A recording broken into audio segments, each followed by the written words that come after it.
Bases dropped on a new edition of Soccer Down here. Welcome, January 8th. It's a Wednesday. It's a Wall Pass Wednesday, so we'll be taking your questions on Twitter throughout the show. Tweet at us, at Soccer Down here.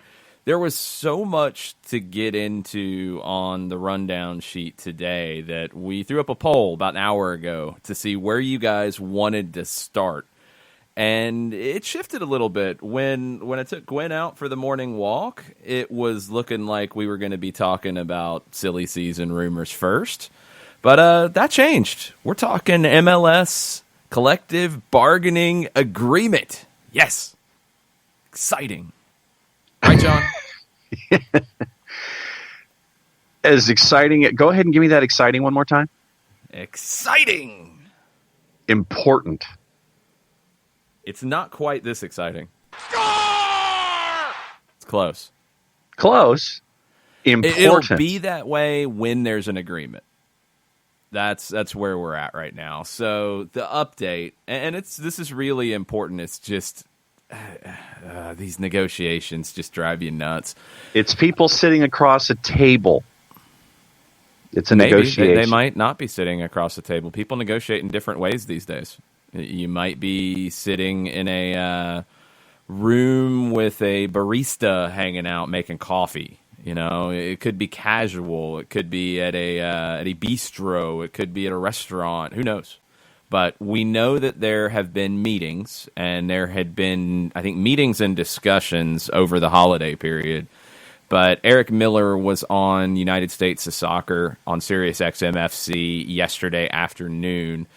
Miller is on the executive board of the MLS Players Association, and he gave an update to Joe Tollison and our friend Glenn Crooks. Joe Tollison's our friend, too. What am I saying? So, yes. Eric was speaking about the priorities for the MLSPA. And I think maybe they've shifted a bit. And I'm wondering why that might be the case, or I'm wondering if maybe initial priorities, everybody's kind of on the same page, and now you're going down the list just a little bit. I went back and I looked at some of the things that were said in the fall, like September, October, and Miller gave an interview to Glenn Crooks around that time, and talked about one thing he did say on both interviews is the players want to get rid of TAM. The players want to get rid of any of these things that they feel like favor certain players or new players coming into the league and don't give all the players the opportunity to get that money. I'm a little torn on TAM. What Miller said, and this isn't a direct quote, Mickey Turner kind of did a thread on this on Twitter. Mickey writes for The Athletic and covers a lot of legal issues in the game. Mickey's paraphrasing of what Miller said was that the players hate TAM, the GMs don't like it, fans don't like it, media don't particularly like it. He said getting rid of it will improve transparency, and all players should be able to compete for the money. I've talked about TAM a good bit. I think TAM, when it came in, was an important tool. I think it's been useful. I think you can point to bad TAM signings, and I think you can point to great TAM signings. I think TAM has increased the level of play in Major League Soccer. Could you have done that in other ways? Yeah, you could have. You could have done that by just flat out increasing the cap. Would teams have used that money in the way that MLS wanted them to? Don't know. TAM forced them to use it in very specific ways, which I think was necessary at the time. I think was a good move. I don't know if it's as necessary today. I think you have clubs that have more of a identity. I think you have clubs that have more of an idea of how they want to build.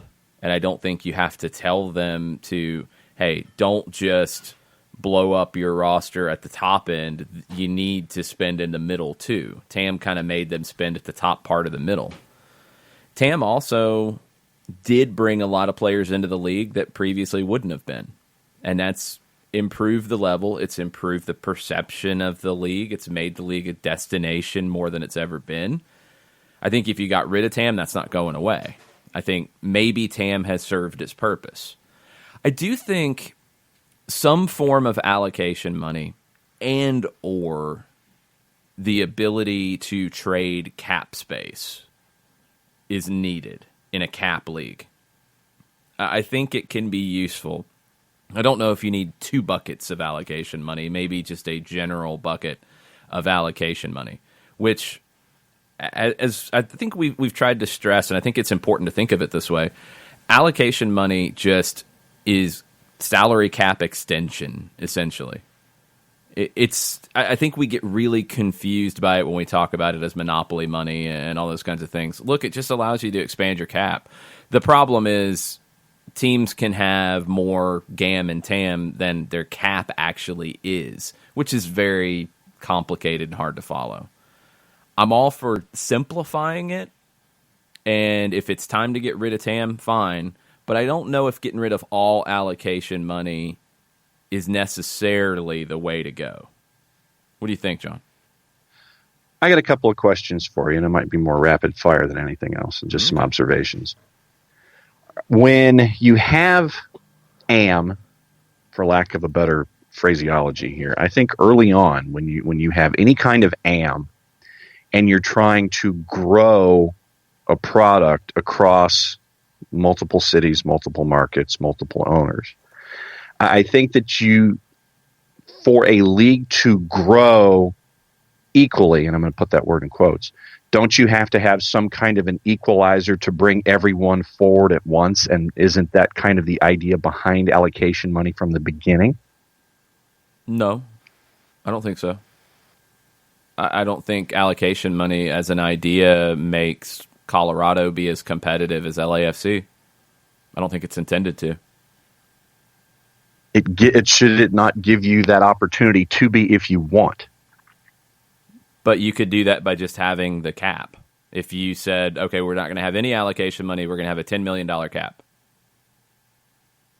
Why would that make it more difficult for Colorado to be as competitive as LAFC? And that's just 2 teams that I pulled out of the air to compare. And for me, and I'm talking about the absolute beginning of something. I mean, nowadays for me, when I look at allocation money, I would sit there and say, well, why don't you just have that cap and deal within that cap? And that way you're not having to deal with being forced to do something if you don't want to do it. If you have this element in your wallet and you don't want it, you should have the option to sit there and say, I don't want this. Does anybody want it to help do whatever they want for their team? Because teams are building themselves in different ways. And I would think that if you had the option nowadays to trade cap space, not just trading allocation money, but trading that cap space, it's like, look, I'm developing guys. That's not how I'm doing something. If you want this, I can trade it for you and get some kind of a benefit for it. That, for me, is how I would look at things today, because you have owners who want to spend money, owners who want to develop through their academies, owners who want to do it through economic purchases that aren't going to blow their wallets. I mean, you have owners who want to do things certain ways. For me today, I would think that if you just had a cap and you could trade elements within that cap, that it would be more beneficial for the owners today. But no, right now you can trade elements of your cap. Again, allocation money is just cap extension. You do that today. Philadelphia, prime example. And we talked about it when we were doing the show ahead of, I want to say, the 2018 Super Draft, and I think you and Jarrett might have been on this. I can't remember. Were all kinds of joking about Philadelphia and what they were going to do, because they weren't spending anything at the time. And Philadelphia is a team that's wanted to develop young talent and bring it through its academy. And they made the trade to get David Accam, and they traded all of that TAM. This was after the TAM infusion. And they traded a bunch of TAM that they weren't going to spend outside the league that had an expiration date, traded it to Chicago to bring in David Accam. That's already been happening. What your question was, that's already what's been going on. Philadelphia did it. Other teams have done it.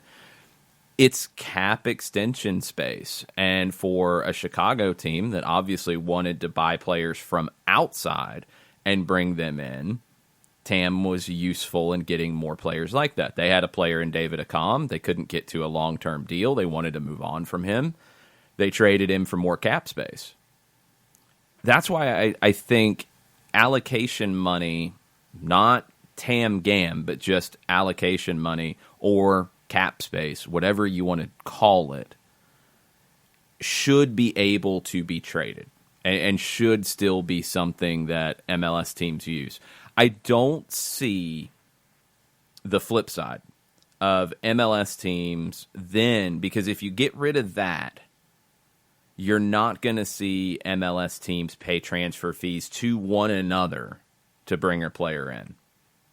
Trading cap space gives them the ability to have an internal transfer market, and I think that is something that's needed. It doesn't have to be what England, France, Spain, any other country does. Mexico has their own thing that they do where the owners come together. They call it the draft, but basically the owners come together and they're like, we've got this contract. We don't want this guy anymore. We don't want this guy anymore. Who wants him? Hey, oh, you got Veracruz. Oh, well, you guys don't exist anymore. All right, let's go over here. Santos Laguna. All right, let's go over here. Tijuana. Do you guys want this player? Oh, you do? Okay, what are you going to give me? Are you going to give me some cash? Are you going to give me a player? What are we going to do? Wheeling and dealing. They do that, and I don't think anybody feels like it's not legit or it's not a accurate way of doing things or any of those situations. I think MLS is unique, and I think having a trading structure inside the league as opposed to a internal transfer market is fine. But I do think that having some ability to trade cap space, and if you don't want to call it allocation money, if you want to call it cap exceptions, whatever, I don't care how you term it, but the idea of it is important, I think, in an internal MLS market. So then let me ask you this as a follow-up question. With the way things are currently structured, and this kind of gets into the leader early on when we had the poll this morning, the reality that Nicolas Benezet could come back to MLS knowing that you'd have to pay the fee to Guignon and something to Toronto FC, do you see the current structure as a stumbling block in any way? Well, there's one element of the structure, not the current structure in that. There's the rights situation. I don't love the idea of teams being able to hold on to a player's rights when they're out of contract, just because they offered a bona fide offer. I don't think that should be the case. That's a very specific element of it. Players out of contract, they're out of contract. You don't get to hold on to their rights. And yes, in terms of guys who are going to stay in MLS, Benezet's not this case. But let's say a player like, let's go Juan Agudelo, who was either out of contract or his option was declined. It's the same thing, essentially. They're out of contract. New England shouldn't have any claim on the player anymore. They're out of contract. Agreed. If they qualify for free agency, then they're a free agent. And if they don't qualify for free agency, then they go through a waiver process. That's it. Not multiple layers of waiver, re-entry stage 2. None of that. It's simplified, it's streamlined. The free agency part is obviously going to be something that the MLSPA is pushing to expand, and they should, and it should be expanded. 28 years old and 8 years of service is too high of a bar. I mean, I'm fine if it goes down to 25 and 5. wherever it falls, simplify that process and get rid of the rights holding. Because in this case, Toronto had a loan with Gingamp for Benezet. They had an option to buy. They chose not to use that. They didn't want to execute that. So if Benezet and Gingamp decide to do business with another MLS team, it shouldn't have anything to do with Toronto. Right. And I think it's restrictive to have that factor in. Tafka comes in this morning and he says if there's no ability to trade cap space in any form, he says you're right, there'll be practically no MLS league movement of players, intra-league movement of players. That would be terrible. Yeah, you would have to then allow an MLS internal transfer market. That's the only way you do it, because you're not going to be in that situation where there's no movement of players within the league. That wouldn't happen. But I don't think MLS really wants to go there, and I don't know if you need to. I think that the structure of MLS is unique, and you can adapt it to what happens in the United States with professional sports leagues and still fit into the international model and make it work on both sides. You know, I mean, the flip side of everybody saying, like, just do it like everybody else in the world. One, not everybody else in the world does it the same. And if you just want to do it like Europe does, I mean, I think last time I checked, the NFL, the NBA, Major League Baseball have found systems that work for them. And I think they're doing okay. I think player movement works out okay. So why should MLS not try to create a system that works for them? I do think it needs to be simplified. That's something we've said from day one. I do think the cap situations need to be far more transparent. We need to have better information from a media perspective, from a fan perspective. It's going to drive more discussion. It's going to be very important.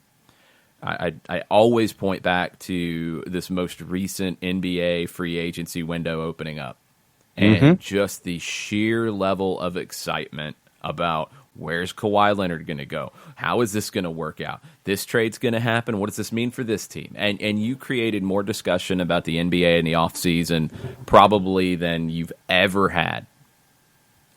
That's something MLS needs. You know, that's why people want to talk about silly season, because it's fascinating. You can think your team can do anything right now. And in soccer especially, like, there's so many different things that can happen. Players can come in from Estonia.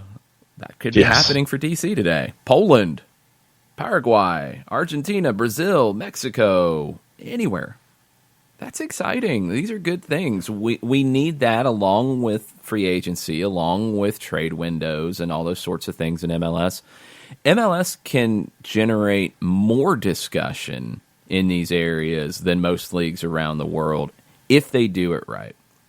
Okay, we've talked a ton about that side of it, and I think initially increasing spending, TAM and GAM, and getting rid of allocation money or changing it or whatever the PA wants to do, I think that was the number one issue coming into all of this. It feels like maybe that's dropped to number two.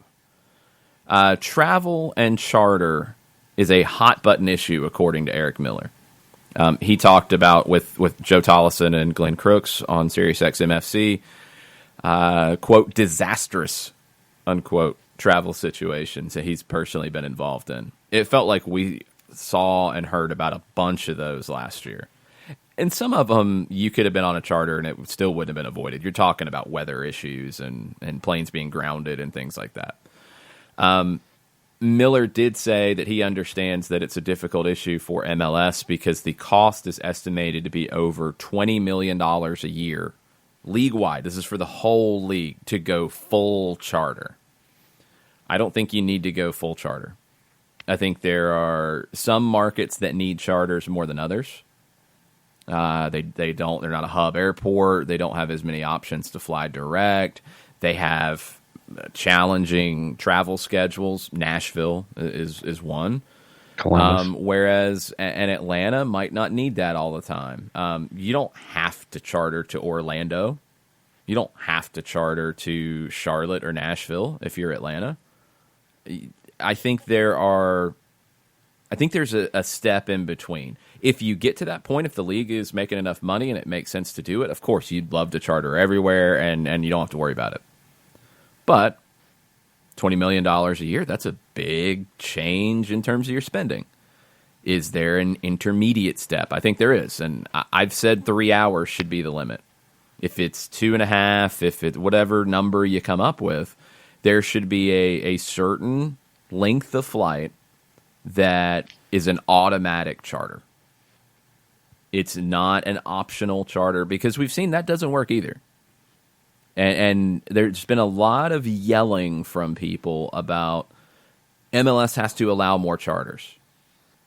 Well, when you have a team like Philadelphia that doesn't use them, and I think the unofficial polling showed that over half the league didn't use all of their allotment of charters last year, then it didn't matter if MLS said you could charter 6 or 8 times because teams weren't using 4. I think the flip side is it becomes a mandatory charter, and this is where the league negotiates these deals or negotiates on behalf of teams that want it, and if teams want to do their own deal, they can do their own deal. But a certain length of flight has to be a charter. I think that's the easy first step. And considering some of the travel schedules that were created by schedule compression, I think that having those extra legs would help those teams that have to go from one end of the country to the other and then have another game a couple days later and things like that. So for me, I could definitely understand why charter is that hot button issue, because doing the math, and this is just an average, I'm sure that it's certainly skewed depending on team location and availability. You're talking about, if it's $20 million in 26 teams, you're talking average, and once again, this is just an average number, not associated with anything, and it's $730,000 for a charter per franchise if it's averaged out and everyone's paying equally. So that's right. The number that you're staring at. Well, and that's the thing about charters, and I don't know if everybody understands this.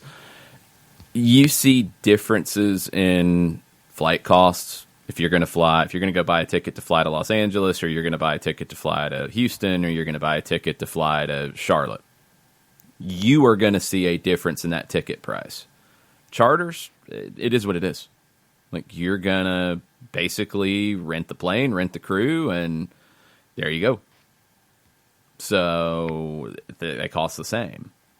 And that's why I don't know if it is a smart move yet to say everything is a charter across the board. So that's part of it. The tier 1 issues, the sticking points right now, and Miller said there isn't one in particular, but their focus from the MLSPA side is free agency, which I think is basically down to how old, how many years of service. League wants X, players want Y, who's going to give what, and where's it going to fall. It's not like last time where you didn't have any form of free agency. That's always the trickier negotiation. We've seen that in every sport that's included free agency. Any league that has it, getting it is the hard part. Once it's in, you're sliding. You're sliding bars. That's a much easier to deal with. Travel is another tier 1 issue. Compensation, salary cap increase. And you would assume, and this is what Mickey Turner was assuming, I'm with him, you would assume that TAM, GAM, the allocation money conversation, is in that compensation, salary cap situation. All those are, I think, doable. All those are conversations that you're down to one side wants one level, the other side wants a different level, and doesn't mean you're going to fall directly in the middle on everything, but you can find a middle ground. It's not wanting something that doesn't exist, and it's not wanting something that I think is unreasonable.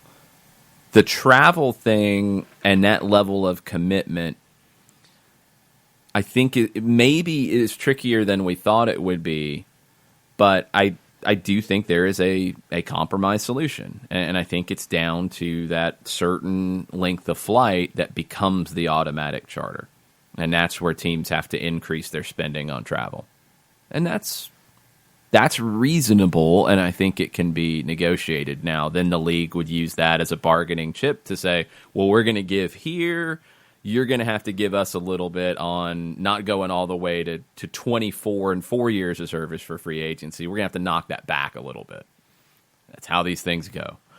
Miller talked about autonomy, and he acknowledged that as MLS was starting out, he thought it was probably necessary for the league to be more involved in teams building their roster and how they spend their money. He thinks it's time for that to change. I think a lot of people think it's time for that to change. It has changed. It can change more. And Tam's part of that discussion. Tam, at the time, again, was created to force teams to invest in a very specific way. Now they should be able to handle investing the same amount of money or more money in whatever way they choose. I would hope they'd be ready to do that, and I'm okay with increasing it. I think people who have followed the league look at this maybe a little bit differently than people who are brand new to the league, especially with those types of issues. If you go back through that whole MLS rules and regulations guide that I don't think has ever truly been made public, if I went back through it, I think that I could find the logic in some of the rules and regulations that we think are crazy, because I remember what it was like in 1994, 5, 6, and then as revisions were made, you needed those things. And it's easy to forget it because, man, 2020 does not look anything in American soccer like 1996 did. Year 25 of the league, I would not have guessed we would be talking about it in the way that we do. But you go back 25 years when the league started, and you had 10 teams. You had, I think, 7 owner-operators. You didn't have 10. You had teams that the league had to run at the beginning to get it off the ground. And the Hunts had more than one. No, in the beginning, we're talking about a different conversation. That's later. That's a whole nother issue. In the beginning, you had to sell like options on future teams to get an owner in. You had to raise, I think, 40 or 50 million. I think $50 million was the magic number. And you were coming up short in like 95. You'd already pushed the league back a year. By the way, it was supposed to start in 95. Pushed it back. And you were still coming up short. And you had to take the hit and have the league operate a couple of teams to get it started and go from there. And you had some bumps, and Tampa Bay went away. Miami Fusion came in and then went away. Chivas USA, a whole different conversation. But you've gotten to this point. But the league's rules were created then. You're talking about a time where you hadn't had a major professional soccer league in the United States at the kind of level MLS needed to start at. I mean, you're not even going back to the end of the NASL. You're going back to like 1977, 78, 79. When the NASL was at its biggest. It was still unstable because you had teams moving 5-6 teams a year. But you had 24 teams. You had a large league. After that, I mean, the league eventually fizzled out, went away in 84 after the 84 season. You had leagues that were basically semi-pro, and you had leagues that were very low-level pro, paying very low salaries that teams would come and go. I mean, go back to 1995, the year before MLS started, the year MLS was supposed to start. The top league in the country had 6 teams, and 2 of them were in Canada, so you had 4 U.S. teams. And one of the Canadian teams, you're going to have a third Canadian team. They went out of business after tickets had already been printed, after a schedule was done. And you had another team in Atlanta that the owner couldn't file the letter of credit to actually execute the team in March. The league was starting in May. And it was, I think, a $250,000 letter of credit. Couldn't file it. Team was going to be run by the league because you already had players under contract, but they were going to slash those and sign guys on the cheap, and somebody came in at the last minute and bought it and ran it. And it had to re-sign guys. That was 95. That's why you created all of these protections. That's why you wanted people to run the league in the right way so you wouldn't get into those situations. Like an Atlanta owner who bought this team, was going to move it up from the USISL, went out and was signing national team players and, I mean, fairly big names for the time, but spent so much money and committed to so much money they couldn't file a letter of credit to operate. That was 95. So you wonder why the league wanted to take control of building teams and make sure that it was spread around. All of that stuff in the past created it. 25 years later, we're in a different conversation, and it needs to change. I think the single entity business structure is still good for the league. I think they benefit from it, and I think they have stability that many other soccer leagues in the world wish they had. But autonomy in building rosters, getting the league out of the soccer decisions, I think is a good move. And I think it can be done while maintaining the business structure and maintaining the idea of parity as much as you can have it. But you got here for a reason, and it has to be acknowledged and understood. It's not just craziness as to why you have allocation money and these things and reentry drafts and waiver drafts. It's not just somebody was nuts when they were writing the rules. Somebody went on a bender with the absinthe. That didn't happen. There was a reason for it. And now you're in a different place. So let's make it better and grow to a whole nother level in 25 years. Chris Kilroy has a question, and Yep. he's thanks for the explanation of the various CBA issues. Can I ask for one more walkthrough to clarify how free agency works? Flo Pogba, 1 year with Atlanta United, club declined his option. I assume he went through whatever waiver/re-entry drafts. Yes, is he a free agent? He is a free agent now. Free agency, so there's a couple levels to it, and I'm glad you mentioned that because that's the second level that sometimes gets left out of it. So to qualify for MLS free agency straight out of the gate, you've got to be at least 28 years old and have played in the league for at least 8 years. It's a pretty high bar. Jeff Larinowitz qualified for MLS free agency. Florentine Pogba didn't. Age, yes. Years of service, no. So he went through the waiver draft because you basically had levels of where you qualified. So free agency, you're older and you've been in the league the longest. Re-entry draft is a next stage. You're not quite as old. You haven't been in the league quite as long. Waivers are everybody else. Whether you are young, and you obviously couldn't have been in the league long enough, or you are older, but you've only been in the league a year or two. Pogba went through that. But once you went through your section, like if you were in re-entry, once you went through the 2 stages of the re-entry draft, one was basically to commit to the previous contract that the player had, or the club who picked that player was committing to pick up the option if there was one. And in the second stage was just you picked up their rights.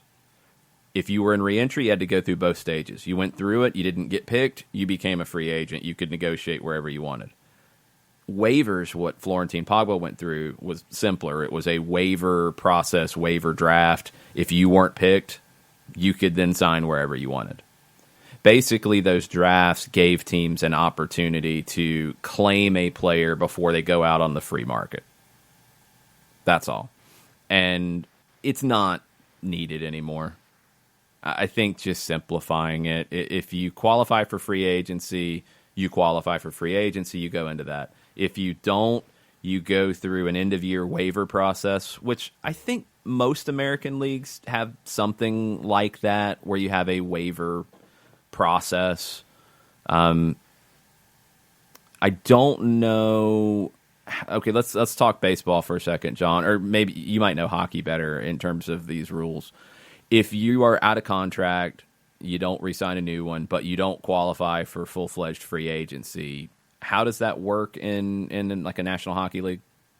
If I'm not mistaken, you have waivers and you have reentries. This sort of the same way that you do with MLS. So there are waivers and reentries as well. I want to say in some of the other leagues, you don't have the waiver reentry. You have one. You're either a free agent or you have to go through the waiver process, I guess, first, and then you are just out of contract, which essentially is you're a free agent. It's the same thing. Yeah, you have reentry and you have unconditional in the National Hockey League. Basically, it's a reentry and then unconditional. It's like, we're renouncing your rights. We don't want you. You're out the door. See ya. Yeah, the rights thing, that's something with the NBA with the cap. That happens too. But that's a different situation now. That's guys who are under contract that you say, we don't want you anymore. That's different than what we're talking about here, where it's players who are out of contract. They run through their contract. They don't have a contract anymore. So you're not renouncing rights because you have none. I don't know. I think for MLS, you don't see too many situations where a team says, well, we've got you under contract. We don't want you anymore. We're going to waive you. That happens occasionally. We've seen a few players move within a season that way. It's a way to create a roster spot if you need it. I don't think it gives you cap relief in this league. I don't think it does really in any league, because then you'd see teams do it more. Even in the NFL, where you can get out of contracts much easier, you still have dead money on your cap. Yeah, and you don't completely relinquish that hit. So you can't get out of a bad contract completely. NHL, NBA, I think both have it. I don't know the baseball system as well. I think it's even more complicated. But you see that occasionally, but that's guys who are under contract that a team says they don't want anymore. This case, like Florentin Pogba, had an option for the next year, was not picked up, went through the waiver process because that was his end of the season process. Once he's done with that, he's a free agent, and nobody can claim him. Now, the soccer worldwide market, this is where you probably do have some similarities with the NHL and the NBA, because you do have worldwide markets here. A player in that situation, and even Benazé, for example. So, now Benazé is a tough one because he's under contract to Guingamp. He was on loan. Let's take Pogba. So Pogba, contract runs out, option is not picked up. He is out of contract in the worldwide version of soccer. He can sign anywhere he wants. Atlanta's not getting a fee for him. He's out of contract. He can sign wherever. He'd sign on a free. Here, now he could do that, but he first had to go through the waiver process. I hope that part makes sense. Yeah. Okay. Because you'll see situations where I'm trying to think of a most recent example. Luciano Acosta is a perfect one. So played out his contract in D.C., didn't accept the offer that was made, but an offer was made. So in the MLS world, he was still, DC had his rights. So being out of contract, and maybe this does make it more complicated, and this is where we need a little more clarity. This is where we need that transparency that the MLSPA is looking for, and I'm with them on this. Because Acosta was out of contract. I think he had to go through re-entry, not waiver. I think he was up in that next group.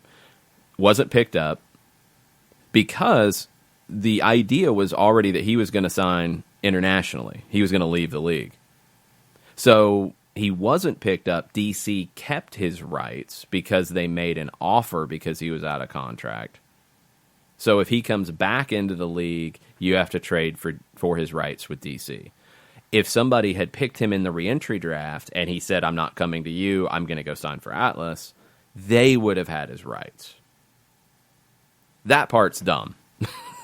Let's get rid of the rights thing, because that's where it gets just way too silly. Let's get rid of the discovery claims where we're trading $10,000 in allocation money or $50,000 for somebody's discovery rights.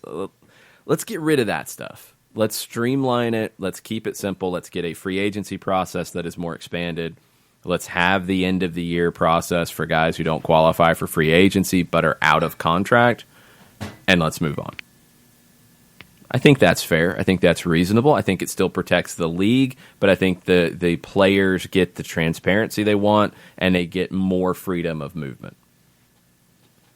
And I think also that when you have that kind of transparency, like we were talking about with the NBA, the interest is there when you come up on these deadline days or release days or whatever you want to call them. And then at the same time, along the line of the calendar year and along the line of the schedule year, you have fans who are engaged on different levels because they're going to be doing this, the plugging of the holes and seeing what could fit and what could go where. It wouldn't just be on that one day. You'd have genuine interest and knowledge of what could fit where from an entire fan base.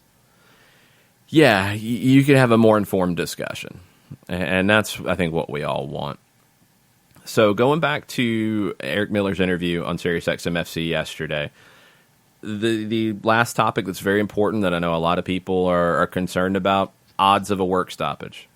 Miller said that both the league and the Players Association, their goals are aligned in growing the league. Negotiations have been less combative than in the past. That's very important. He also said that the players have been prepping since the last CBA where they had no leverage. They were not prepared for a work stoppage. He said they've been preparing for that. That's their leverage. And Miller said that they're prepared to strike if things aren't where they want them. It sounds like they can get everything where both sides want them, or at least are happy with them, or maybe even at least are satisfied with them. The fact that you're saying on January 8th, when the agreement ends January 31st, that the negotiations have been less combative than in the past, that might be the first time that's ever been said in any league, in any CBA negotiation. So that's a good thing. That's a really good thing. I think the issues that are there are all solvable. I don't think there's anything that is scary. I don't think there's anything like, the last major work stoppage in American sports. NHL. Did the NBA have one after the NHL? I think they did. I might be wrong. It wasn't as catastrophic as the National Hockey League. Well, no, it wasn't that but they lost a lot of the season. They started late. The NHL lost an entire season, right? Yeah. Like they didn't start it. It never started. They just lost the year. Yeah, that was the year that Atlanta was supposed to have the All-Star game and all that stuff. So, yeah, completely and totally out the door. But that was also a situation where the NHL was hemorrhaging money. Yeah. And they had to fix things, or the league was going to go out of business, potentially, or look dramatically different than it does now.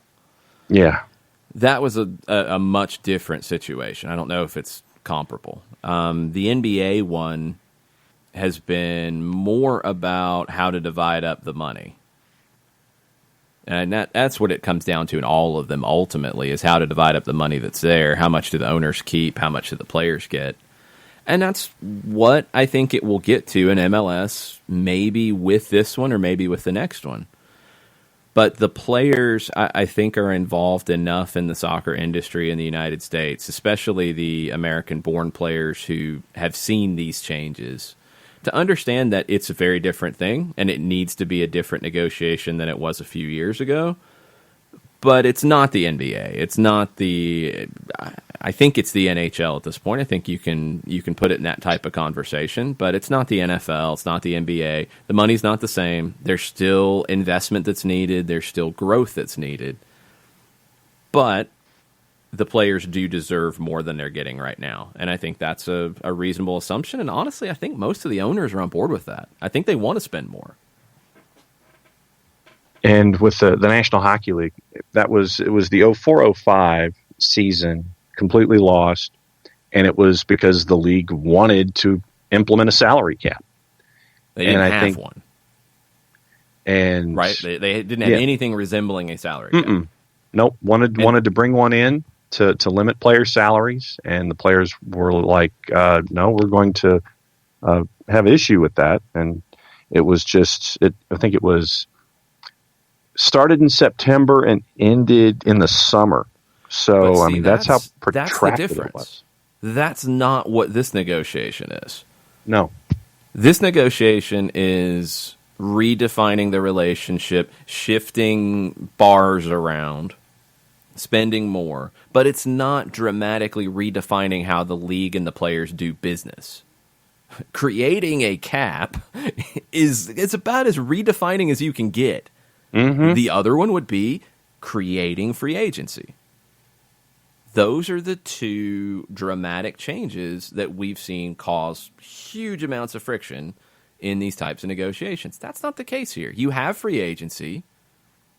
You need to expand it. The players want to expand it probably by a lot. The owners either want to keep it or expand it by a little bit. You can find a way to make that work.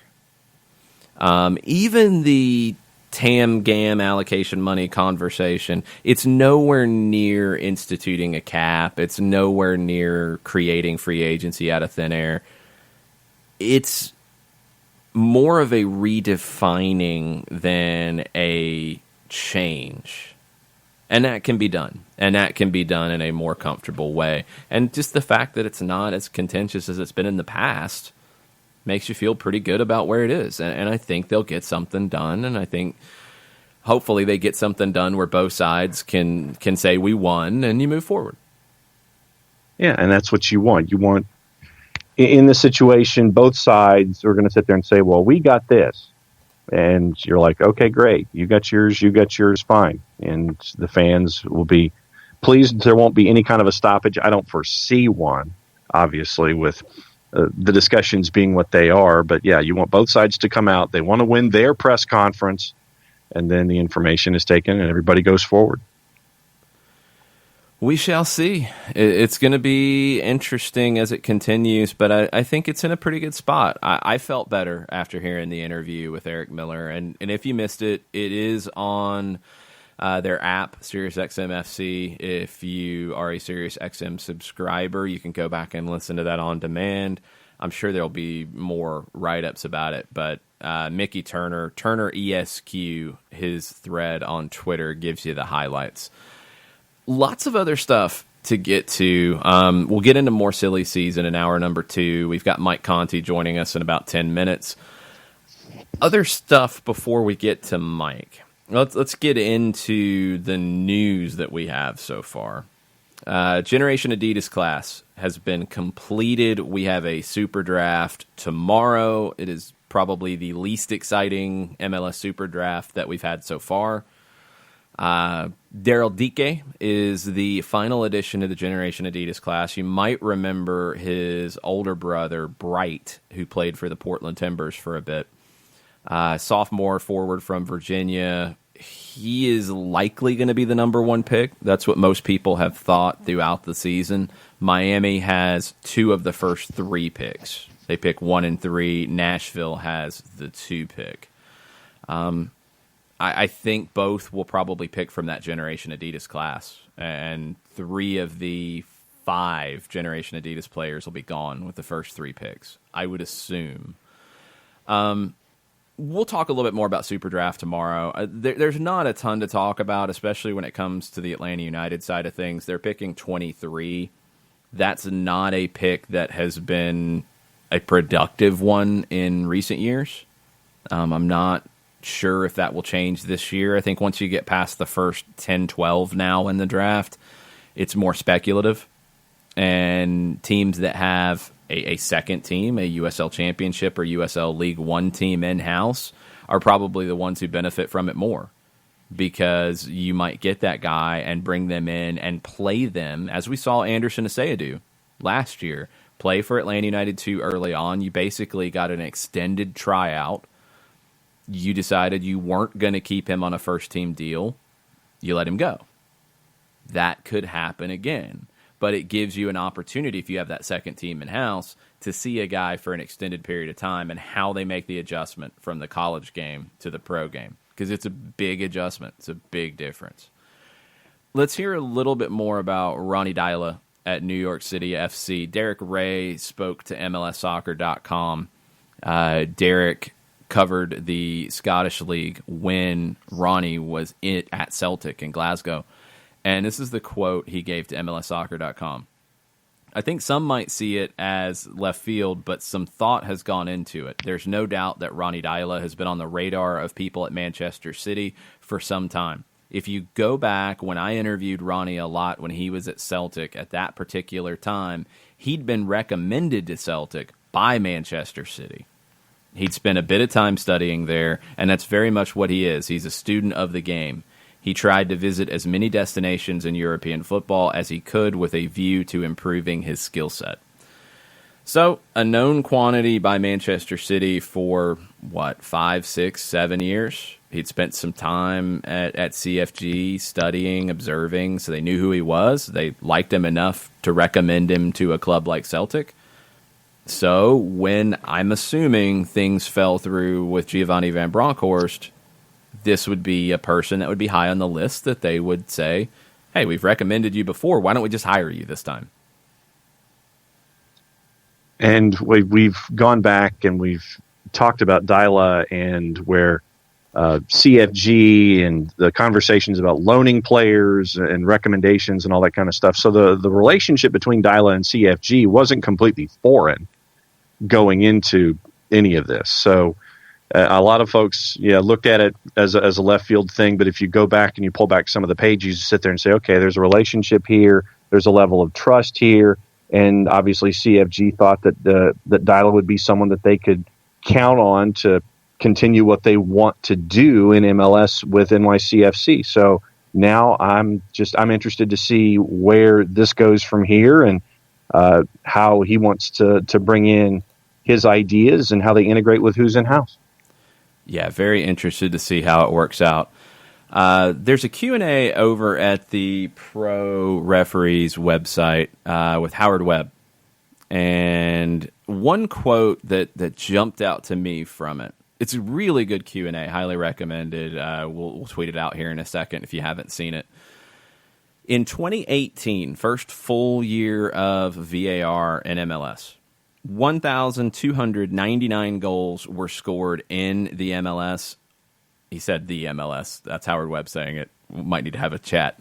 But yes, 1,299. That's the goals scored in the MLS, according to Howard Webb. Quote, and only 4 should have been canceled that weren't. This season, 2019, only 3 goals were incorrectly allowed to stand. That's a really healthy stat. That's going back and looking at your own process. And, are you going to judge it harshly? Well, I don't know. I think so. I think they've been pretty transparent at Pro with the inside review, with the videos from the VAR room. They've been far more transparent than a lot of leagues around the world. And Howard Webb talked about it in the Q&A. It was posted right at the end of the year on the 30th, so I think it's flown under the radar. But he talked about match assessors and how that process goes. He talked about how VAR is evaluated, and that's a really important thing for people to understand. It's not just, it happens and then it's filed in a drawer and nobody really thinks about it. They want to make it better. They go through it on a regular basis, and it's vital. It's vital. Another question, because a lot of people bring it up, the question was, with regard to that goal check, there's a worry that VAR will take the euphoria out of scoring a goal. Howard Webb said this: we are talking about a low number of goals being canceled after a video review. 27 goals were canceled after review in MLS in 2019, which is roughly 2% of all the goals which were scored. So when you score and celebrate, there's a massively high chance that your goal is going to be good and allowed to stand.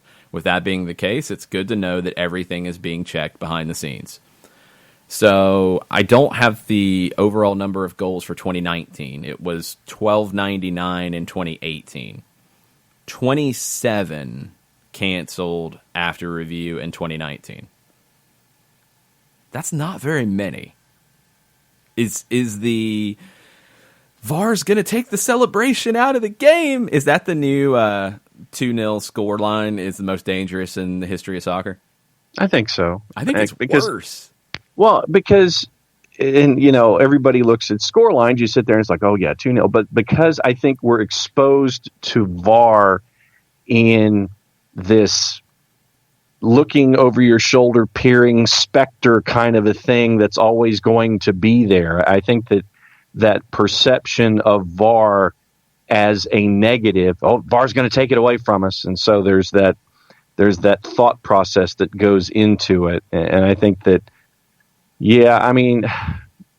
I will always maintain that the problem with VAR is not VAR. It is not the machine. It is not the people. It is the laws of the game. So if you have an issue... Oh, no, it can be the people.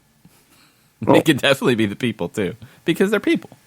And they're drawing X, Y, and Z axes, and if it's off by the space of somebody's nose, then there's an absolute problem, and people will find a way to sit there and poke at human error and the difference that it could make in a situation like this. But I think that because VAR is out there as much as it is, I think that's why people will sit there and poke at it more than they will the 2-goal rule, because the 2-goal rule is just something up on a scoreboard. No, that's not my point. That's not my point. The 2-0 scoreline thing is a joke. It's not accurate. The 2-0 lead is not the most dangerous lead in the history of soccer. A 1-goal lead's more dangerous because it's a freaking 1-goal lead. Yeah. A 2-goal lead is not as dangerous as a 1-goal lead. It's not rocket science. People say that because they remember 2-goal leads that teams blew. They remember collapses because it's that shiny object. And VAR, I think, is that video shiny object that people It's wrong. To. It's incorrect. Just like it's incorrect to say that players can't celebrate goals because it's going to get called back. 27 out of the whole season, probably 1,300 goals. 27. You only remember the ones that got called back. So when you say VAR's going to take the euphoria out of scoring a goal, you're remembering 2% rather than 98%. Yeah. You remember the bad thing rather than the overwhelming, ridiculous majority of good things. Mm-hmm. That's exactly right. Everybody wants to gravitate toward the negative instead of reinforcing a positive. Yep. And that's why I think the new false saying is VAR is going to take the joy out of scoring a goal. I think it's completely incorrect. And the numbers are just there for it. So VAR can still get better. It can get better in MLS. It can get better, obviously, in the Premier League. It can get better in any competition. But it's worked a lot better than people want to give it credit for. We're going to take a break. We're going to get Mike Conti on the line. We're going to talk some big picture stuff. We're going to talk some silly season. We'll talk all kinds of different things with Mike right after this. Looking for future leaders we can trust and believe in? Look no further than the high school student athletes right here in Georgia. High school sports teach young people how to be effective leaders. It begins by making their grades and being on time for practice. It includes learning to listen, following directions, accepting responsibility, being a good role model. And it's about respect for officials, opponents, the rules, and each other. The result? It transcends sports. It gives us hope for the future. High school sports. There's so much more than just a game. This message presented by the Georgia High School Association and the Georgia Athletic Directors Association.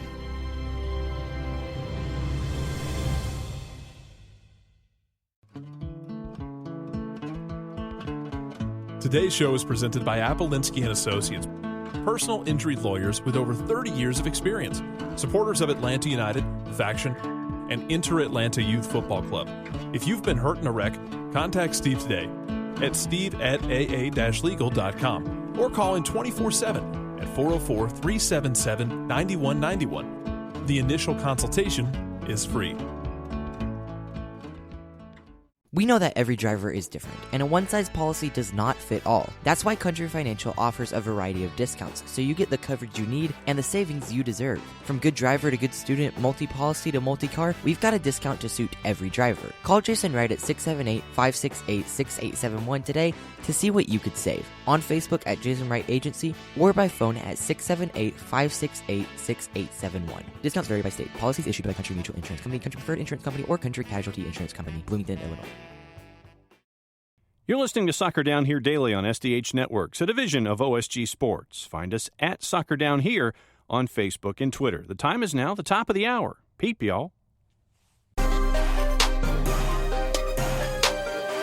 Welcome back.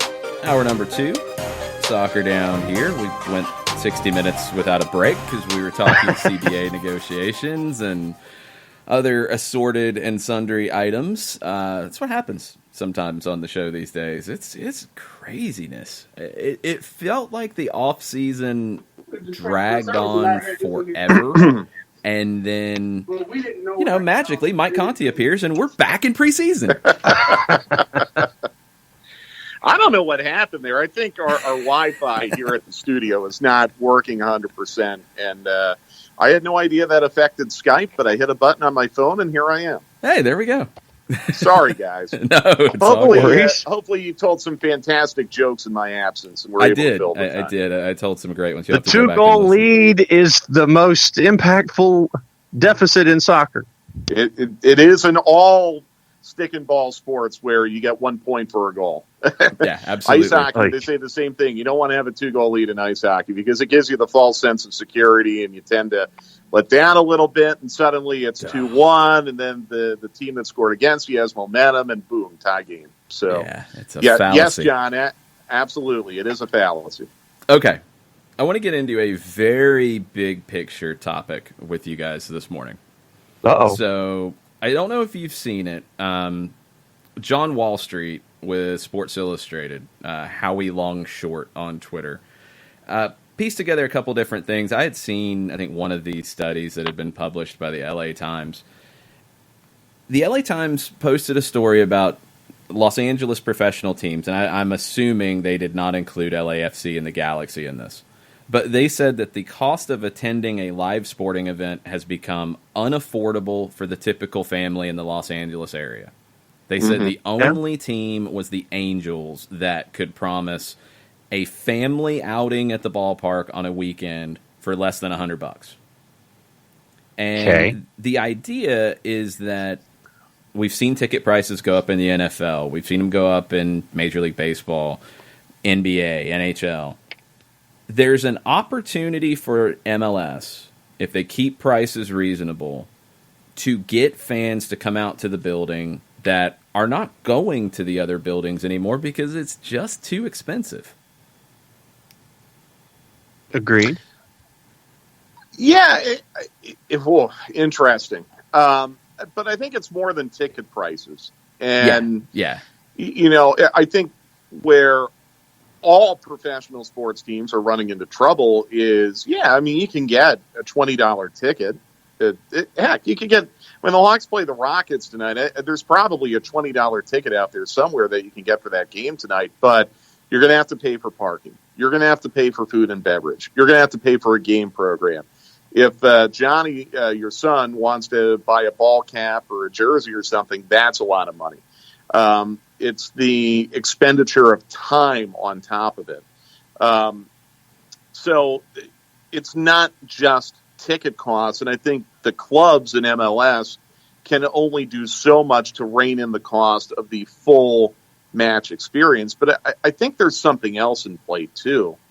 And I deal with this now as a fan. I don't like going to games, whether it be in the NFL or college football, or I used to go to a ton of college football games. I don't do it anymore because it's not comfortable. it's not comfortable sitting on a metal bleacher for 4 hours and having to wait 20 minutes in line for the bathroom and another 20 minutes in line for a beer and 2 hours each way in traffic to have that uncomfortable experience. It's unfortunately, I think the quality of television and television production and high definition television has been a great neutralizer for the live in-game experience. And yeah, I mean, you could even give me a free ticket to the, Georgia Vanderbilt game. I don't know if I would still use it because it's such a hassle and such a pain to go through the experience of attending. And by the way, that includes the security line, the ticket line, it's like going to the airport now. So I know where you're going with this, Jason, and I think MLS clubs have a really good opportunity if they can manage the cost of attendance. But I think there's more to it than that. They've got to make the match experience such that you cannot replicate it by sitting on your living room couch. I think MLS does that more than any other sport. Yes, I think it is but not every club. Not every club. Like Atlanta United's got that. Okay, LAFC has that. Portland has that. I mean, I know a lot of people won't like me saying this. Orlando has that. There's a vibe when you go to Orlando. There is a vibe.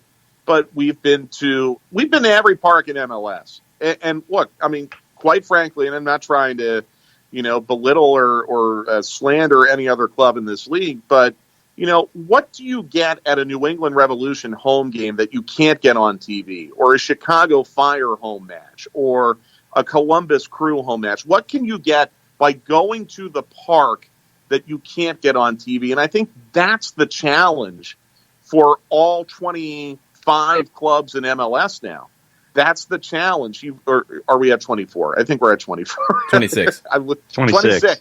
Well, that was my third guess. It's growing so fast. That's the challenge now.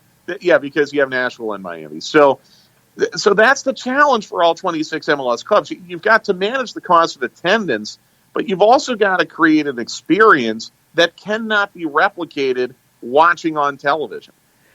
It's a vital part of it. And I want to throw this into the mix real quick. Hold on. I want to throw this into the mix because there's that element to it. You get into revenue. You have to motivate fans to come. All that's big. But from the club side of it and the teams in all sports, this is what they have to consider.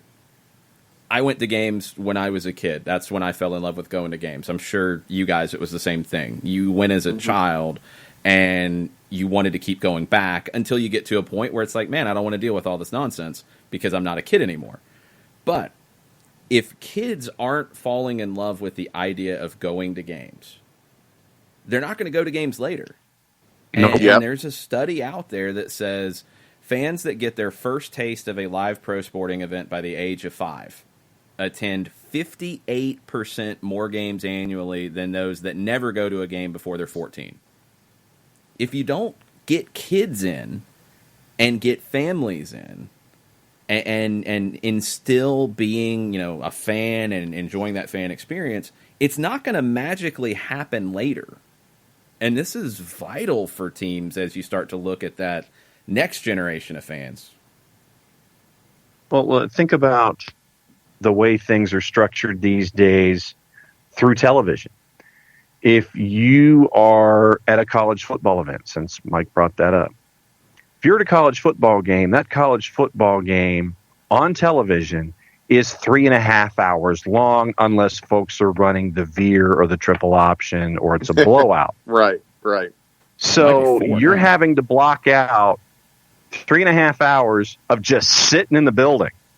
That doesn't even add to travel to and from. That doesn't add to all of those other ancillary things that you have to figure out when you're there. NFL is the same way. It is a 3 to 3 hour, 20-minute experience. Right now, I think that one of the things that's benefiting things like the National Hockey League, like the NBA, like MLS, is that right now you're looking at something that is the length of time of your average movie. You go to the movie theater, it's an hour and a half to an hour 50. Sometimes it goes to 2:10, but most of the time you're under 2 hours. You're in and out. And I think that in this day and age, I think a lot of folks look at something and they look at the time investment, and if they can have fun when they're there, they can sit there and be in and out from the game in 2 hours or less.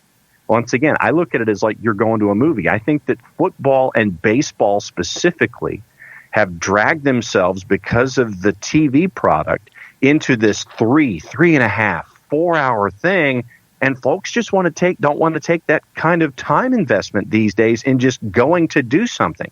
And I think that if MLS, to your point, Jason, can sit there and bring in the young kids, and we know how Atlanta United does that by having all the young athletes walking out with players and hanging out with them. If you can get that young athlete, if you can get that young girl or boy, bring them in that first time, show them what they can do, then they're going to come back. You got them after that first shot. I think that baseball and football are losing those opportunities straight because of the length of time that it takes to invest. Yeah, I totally agree with that on baseball and football. I think those are the two that are going to be hit hardest on both sides of this. You know, people not coming out as much as they used to, which affects the TV product too. It's not as vibrant, it's not as exciting for the TV viewer if it's a flat crowd, a small crowd. But also that investment of kids being there and growing up with it. I was one with baseball. I was a kid up till, honestly, it was the World Series in '94 that disappeared that I was never a baseball fan in the same way after that. But before that, I could tell you the starting lineup and the batting order for every team in the National League. Mm-hmm. And I grew up with it, but I got out of it really fast when other things grabbed my attention and also was much more accessible and cheaper, too. That was part of it. Yeah. I also think that soccer, it's not just MLS. I think the NWSL is in this position. Yeah, too. USL you have Championship, so many, all of it. And USL Championship, but particularly with NWSL, you look at how many young women and young men are playing the sport. What was the age you said where if you see an event by this age, you're more likely to go back? Age 5? It was actually 5. Yeah, I thought it'd be a little bit older, but it was 5. But still, you have 5-year-old girls and 5-year-old boys all over this country playing soccer. So I know the clubs are doing yeoman's work in trying to build bridges with those youth leagues and those organizations and trying to bring those kids to matches because you already have the interest level built in with those kids because they're playing the sport. But I guess we could do more.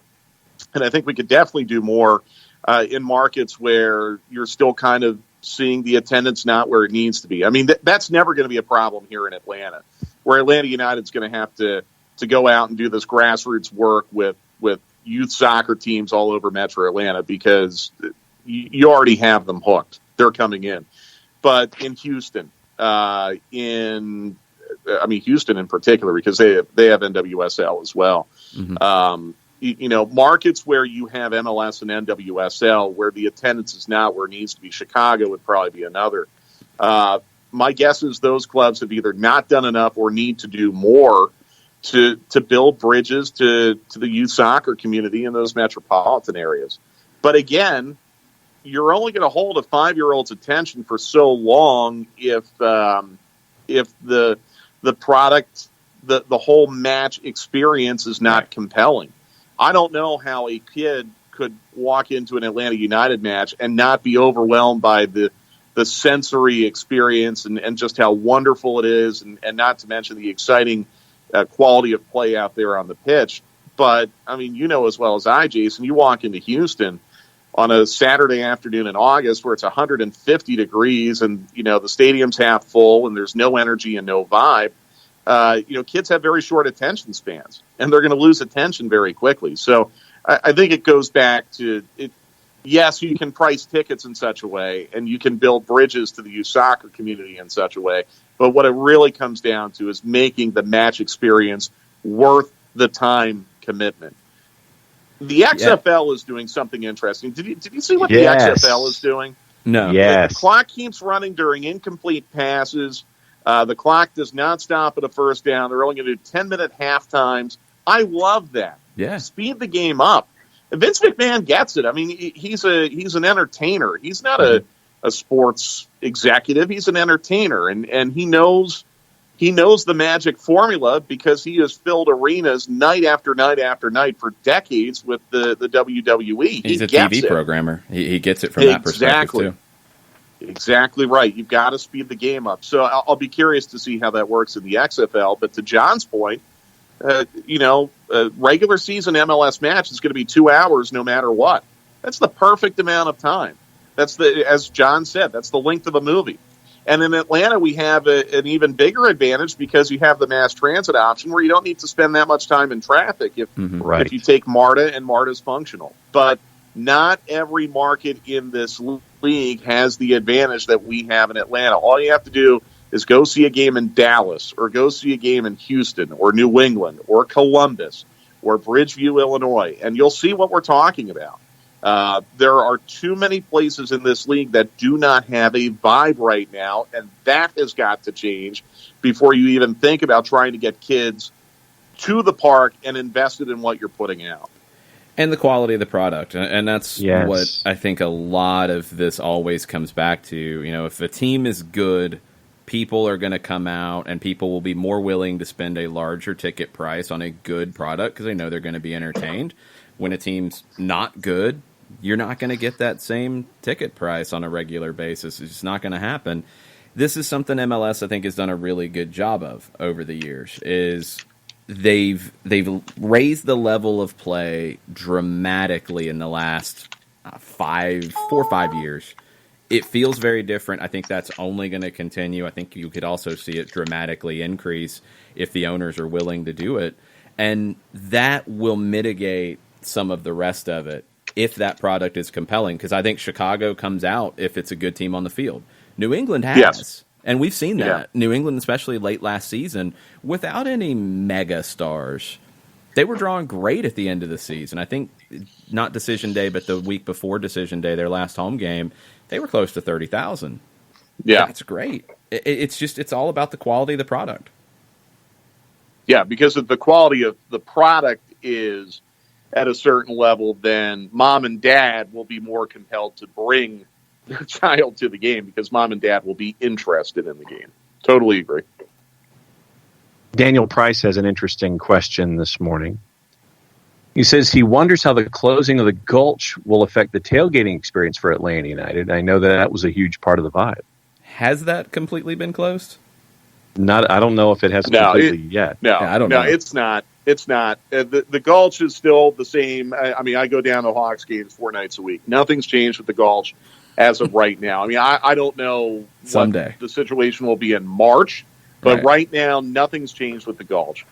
You know, I think the club has a real hope and optimism that the Home Depot backyard is going to become the new Gulch, and you're going to get that same kind of vibe in the backyard that you currently have in the Gulch. I know the club really hopes that'll be the case. I think ultimately it's up to what's in the heart of the supporters groups and the tailgaters and whether or not they want to replicate that vibe there, go out on their own and do it somewhere else. But even if the Gulch does not exist as we know it right now, everyone who's part of that Gulch culture, they'll just find someplace else to go. I don't think it's going anywhere. I mean, I don't think it's going away. It might move down the street. It might move to Vine City MARTA. It might move to the backyard. It might move to the marshalling yard, or I don't know, somewhere. But there are plenty of places in that stadium footprint where I think that vibe can be replicated, even if it's not at the Home Depot backyard. But it's a valid point. And the Gulch, obviously, I mean, with so much of it protected from the weather, there again, that's something that you can't really replicate in a lot of other places. And if you have a rainy day or a nasty weather day, then yeah, there might be an effect on that. But I think as long as we as fans and we as supporters and the supporters groups still have the same feeling in their heart pre-match that they do currently, the Gulch is just a location. The real energy and passion that we see before games, that's in us as individuals. And that's not going to go away just because the parking lot changes. All right, I want to throw this one at you. Emery Russell asked me a question, but I want to get your take on it too. He said, during the regular season, how many hours a week do you watch MLS? Whether it's live games, replays, preparation for calling the game. Emery thinks it's a lot. It's a lot. How much is it for you, Mike? Less than you, I can tell you that. You're crazy. I don't know how you have the time to watch as much as you do. I would say at least 2 hours of Atlanta United, because I always go back and watch the last match. I try to watch the opponent's last match. That'd be another 2 hours. And then I would say in downtime where it's not for preparation, it's just because it's on TV, probably another match or two. So I would say 6 to 8 hours. It probably should be more. I'd probably do a better job if it was more. That's just the amount of time that I have. So I try to maximize that time as best as possible. It usually ends up being 3 or 4 matches per week. Yeah, I'm a little bit more than that, but not by a ton. A lot of it depends on the schedule for the week, where Atlanta plays on Sunday and a lot of games are on Saturday. Things work out perfect because then I'll prioritize the next opponent. So if, for example, we're playing Cincinnati on Sunday and then we're playing Nashville the next week on the following Saturday, but Nashville plays on Saturday the week we play Cincinnati, I'm going to watch the Nashville game. Doesn't matter what the other games are. I'm going to watch that game, and especially if MLS Live or ESPN Plus has the call of the team that we're playing next, because I love to hear those announcers call their team's game, because you pick up nuggets. I mean, I know people pick it up when they listen to us because we follow the team inside and out. You know, when you hear the announcers for the team you're going to face next tell a story about how this player's been doing, that gives us information and it helps us prepare. So I look for that as much as possible. I'll usually watch the big game of the week if it's live at a time where I can watch it and we don't have a game or I'm not heading to a game or whatever. One thing that comes up, and I've seen a lot of announcers around the league talk about it, is, you know, in situations where, you know, we have a 7:30 game and there's West Coast games or Central Time Zone games. If we're at home, the game's on in the booth and it's on while we're, you know, in breaks and keeping up with it. But when we're on the road, like where there's places we can actually watch a game, it'd be great. There's not always places to do that.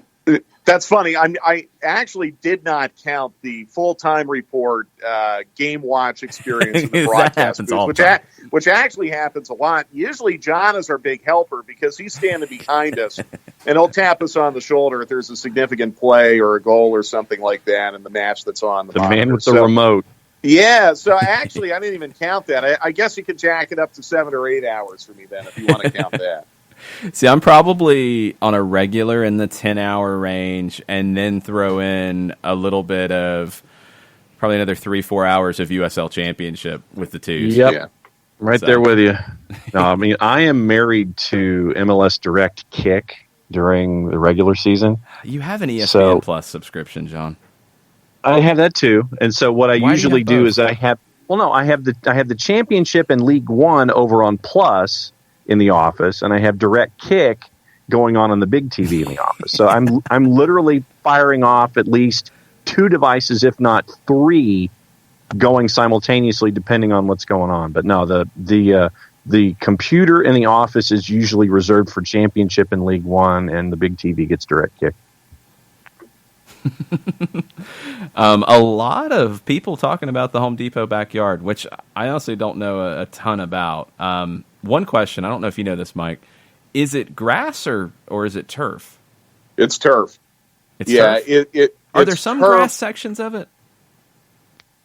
I don't know. I'm almost positive it's all turf. I'm not. I mean, look, I haven't pulled a Les Miles and gone down there and tried to pick up blades of grass and eat it. But no, it's my understanding it's all artificial because they did not want cars, trucks, and vans parking on the grass when it was wet and ruining it.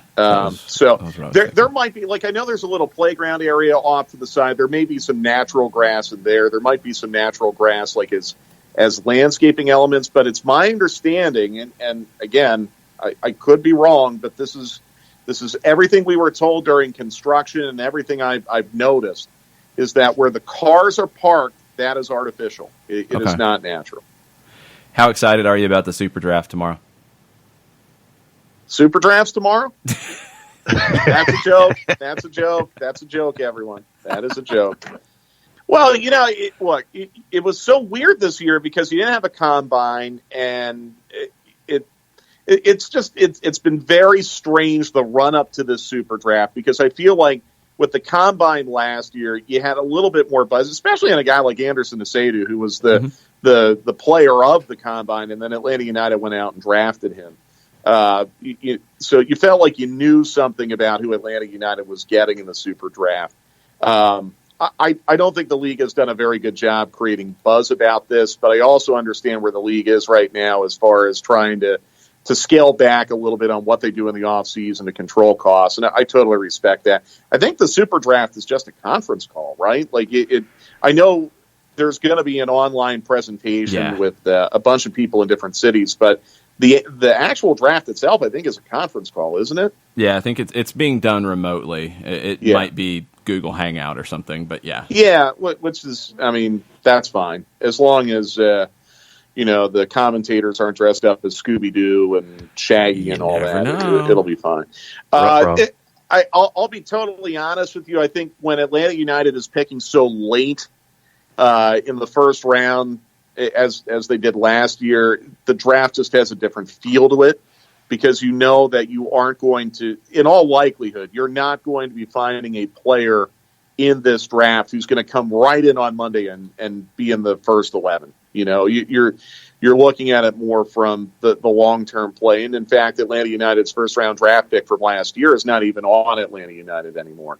So it's a great day for the kids. I'm excited for them. There's, I think, 140 players in the pool. It's an extremely exciting day for them. But I'm more looking forward to Monday. I guess training camp's going to open on Saturday, but for our purposes, Monday is the first day when we can be out there and meet the team and see what's going on. And there's going to be some stuff coming between now and Monday that I think fans are going to be really excited about. That's what I'm looking forward to a lot more than the draft. Plus, I'm going to be in Washington tomorrow with the Hawks. I mean, I'll be trying to keep track of the draft on GoGo Wi-Fi. So it's just not something that personally I can bill out a lot of time for tomorrow. Tafka had a question along those lines about the draft. He says, picking 23rd, that's entering into the maybe we get lucky realm. Yeah, I agree. Based on history. I agree with Tafka. Yeah. Is there anyone in the draft Atlanta should consider trading up to get a back and forward or right backer who would just make our 23rd pick and go home? I don't think there is. I think if you traded up, you'd probably want to trade up to get a Generation Adidas player because of the cap relief you get and the opportunity to let somebody build and not have to worry about roster spots and such. I just don't think there's one that's worth trading up. It's going to be too cost prohibitive to trade up for. I think what you're looking for is probably somebody at maybe a smaller college, maybe somebody who's an international who spent some time in a professional academy like Julian Gressel did. So they're coming in with a little bit different mentality, and maybe they can hit the ground running a little quicker. More importantly, you're looking for somebody who's probably going to play for the twos for at least the first half of the season, and then you can see what you have. But I don't think you're going to get anybody who's going to make an immediate impact, even if you're picking 1, 2, 3. And so what is it, 12:30 tomorrow for the draft, I think? Yes. And it'll be all over the MLS digital channels.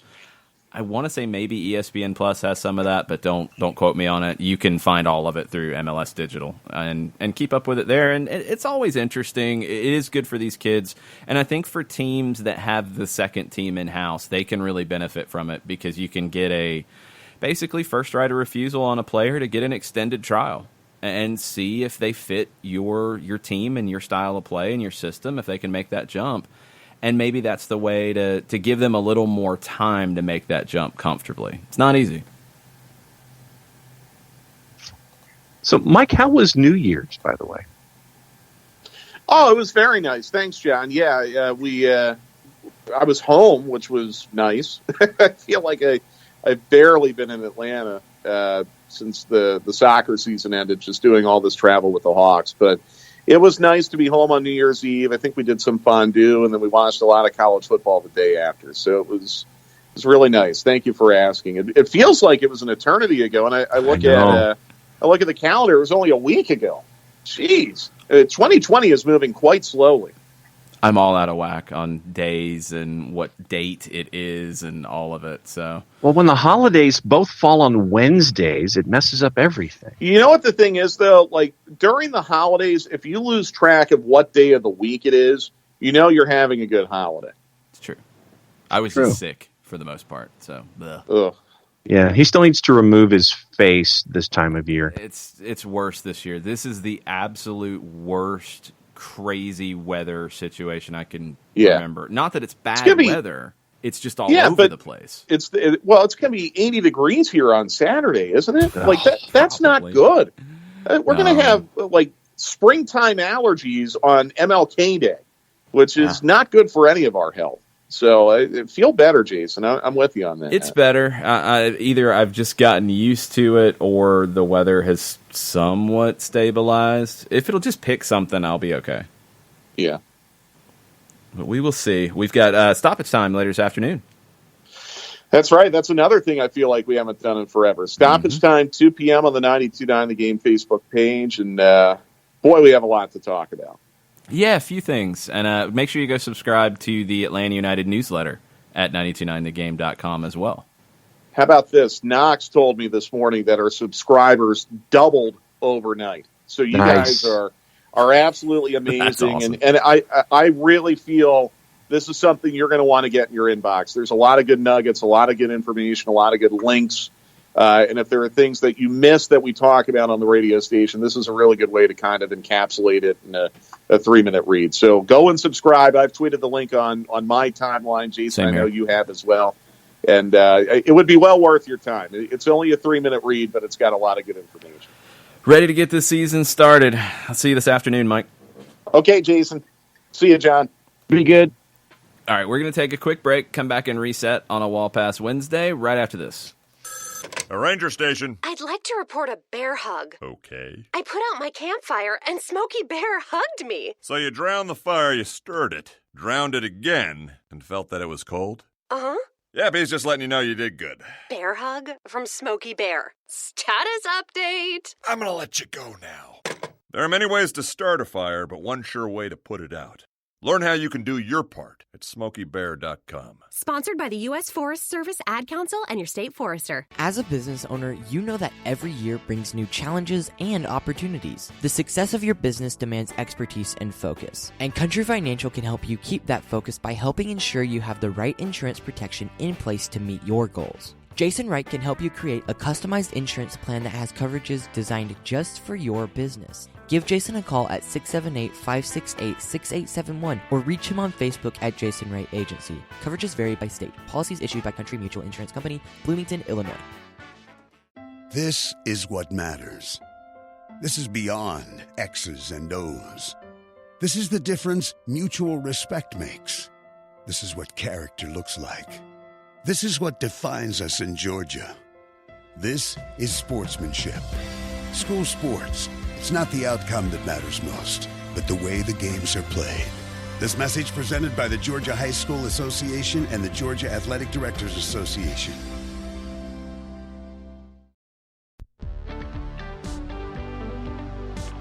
If you've been hurt in a car wreck, contact my friend Steve Apolinski of Apolinski & Associates. He's been representing individuals for over 30 years throughout Georgia and Alabama. Email him at steve@aa-legal.com or call him 24/7 at 404-377-9191. The initial consultation is free.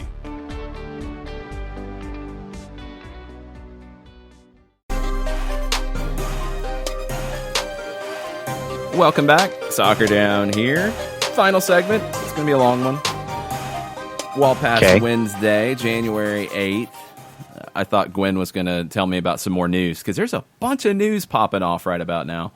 Let's run through it with all the different things that are done. Let's hit news first before we get to rumor. All right. So there was a rumor coming into the day that is now turned to the news category. Stephen Goff reported this at the Washington Post. He said it would get done today, but it didn't get done in the way that anybody thought it would. So Estonian top scorer, 20-year-old striker Erik Sorga. He currently was with FC Flora in the Estonian league. This is a player who, at the U21, scored 47 times in 61 matches. Scored 41 and 71 with the first team. He's got 6 national team appearances with a goal. Well, he's not going to DC United. He's going to Loudoun United. Okay. So he's going to their second team, and he's going directly there. So reportedly it was going to cost around $500,000 to bring him in, but he is on a USL contract. This is something we've seen a few teams start to use. I don't know if we've seen any of them use them with a transfer fee at that kind of level. It's not a crazy level, but it's a little bit bigger than most USL teams would spend on a transfer fee. But it's a smart move. I mean, you're bringing in a player from Estonia. What is how does 41 goals translate from the Estonian First Division to MLS? I have no idea. How does it translate to USL Championship? You'd think it would be a more comfortable translation. And you would think that at 20 years old, this gives him time to get used to the United States, get used to the travel associated with playing here, because USL Championship has its fair share of travel. But he'll also be able to train with DC's first team, and you'll be able to see where he's at. Because you can sign him, and we've seen this happen many times, sign him to the USL Championship deal. And then if you like what you see, he's performing well, you move him over in the summer and you sign him to an MLS deal. But this is a creative way of using it. And look, it's a player in a league that's not a strong league, but man, he's killing it. Can he make the step up? DC United and Loudoun United's going to get a chance to find out. The quote from the technical director, provided my computer will actually behave. You set something up and then the computer locks up. But anyway, they're looking forward to him and his presence there and seeing how he integrates into the whole thing. But yeah, Flora was in Europa League, and they were, I think it was Eintracht Frankfurt that they went up against in the second round. So there's some for those that follow the European theater, there's some room that this Estonian club has been able to chase after and do things on the European theater. So we'll see how he translates with a salary somewhere between 150 and 2 and a transfer fee of about $500,000. So Nashville's got the gang back together with their coaching staff, and they've finalized it. Gary Smith, we knew, was going to be the head coach, carrying them into MLS. He has won an MLS Cup in 2010 with the Colorado Rapids, and he's brought back people who were part of that MLS Cup win. Steve Guppy, Brett Jacobs are going to join the coaching staff with Smith. Matt Pickens will come on board as the goalkeeper coach. Pickens played in Nashville in their 2 years in USL Championship. He was the goalkeeper for that MLS Cup winning team. He's retiring and joining the coaching staff. And kind of thought that might happen. Wondered if maybe he would be the backup or a third goalkeeper on the MLS roster one more year, maybe 2 more years. This is a better move for the club as a whole. It's a good move to get him in. I think he had a real resurgence when he moved from MLS to the USL level, and 2 good years in Nashville. He's part of that continuity moving forward, changing from player to coach. But the rest of the staff are guys that Gary Smith has worked with in the past and guys he's had success with. Makes sense. Yeah, I think that continuity is important, especially when you're transitioning from one league to the other first year in MLS, and you give the fans some continuity for who those that follow the USL Championship side, and it's like, okay, gang's going to be the same, gang's back together. All right, how are they going to do things? But at least everybody on the touchline and at practice is going to be the same, so there's that continuity there. It's good. It's a good thing for Nashville SC. I don't know if this is a good thing or not, and I'm leaning towards a not. U.S. Soccer has made an announcement that they have hired a U20 men's national team coach, and it's Anthony Hudson. Yeah. You will remember Anthony Hudson from the Colorado Rapids. You'll probably remember bad things from Anthony Hudson at the Colorado Rapids. Before that, Anthony Hudson had experience with national team things. He was with Bahrain's U23s, took over the senior squad in 2013, moved to New Zealand, managed the senior national team, got to the Confederation playoffs for the 2018 World Cup. Peru eliminated them from getting to the actual World Cup. Then Hudson came to Colorado and failed. Failed badly and didn't fail quietly either. And that's a problem. The reaction to this move when the rumors hit yesterday was overwhelmingly negative. Maybe the most negative reaction to a bit of MLS or U.S. soccer news that I've seen in a long, long time.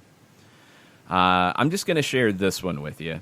This is former Colorado Rapids defender Jared Watts, who was with the team when Hudson took over. He said, Hudson to coach U20 USMNT team, ? Honestly couldn't think of a more shocking hire. Called it after a week of being in preseason, his Rapid tenure would be a disaster. How could you not target Jamie Franks, Pablo, Wilmer, or Beasley? Those are all other potential U20 managers. Beasley, obviously just retired. DeMarcus Beasley has not coached yet. Wilmer Cabrera has had success with youth national teams in the past. He is not working in a team currently after he did not get a full-time deal with Montreal. Pablo Mastroeni has not had a full-time gig. He is part of Houston's assistant coaching staff under Tab Ramos, but he did not have a gig until that after leaving Colorado. I don't know as much about Jamie Franks, but all those guys are people who I don't think are going to generate this negative of a reaction. Let's just compare and contrast for a second. Go for it. So on the men's side, now you have one youth national team coach. You have Anthony Hudson, who failed at his last stop. Players who played for him at his last stop are saying it's a shocking appointment. Hudson threw his players under the bus after they lost to Atlanta in one of his last games. Said they basically just weren't good enough. And he had a bottom squad. It was the thing, talking about competing against teams that just had better talent. On the women's side, Kate Margraf is the general manager. Kate Margraf has been very busy actually doing things. It's shocking. It can be done in this organization. So Mark Carr was the U20 U.S. women's national team coach, left to take a full-time college gig at the University of Oklahoma in late December. The college game in the women's sphere is a much bigger factor from a coaching perspective. Generally very stable, generally very well, high-paying gigs, and you're going to be in one location. So you're going to get these moves happen. So Mark Carr leaves, goes to take the Oklahoma job. I think he was announced on the 21st of December. Well, Kate Markgraf already made a hire. Laura Harvey, formerly of the Utah Royals. Very well respected. People are excited about that hire. You did not see one negative thing about it. You definitely didn't see any former players say, why are you doing this?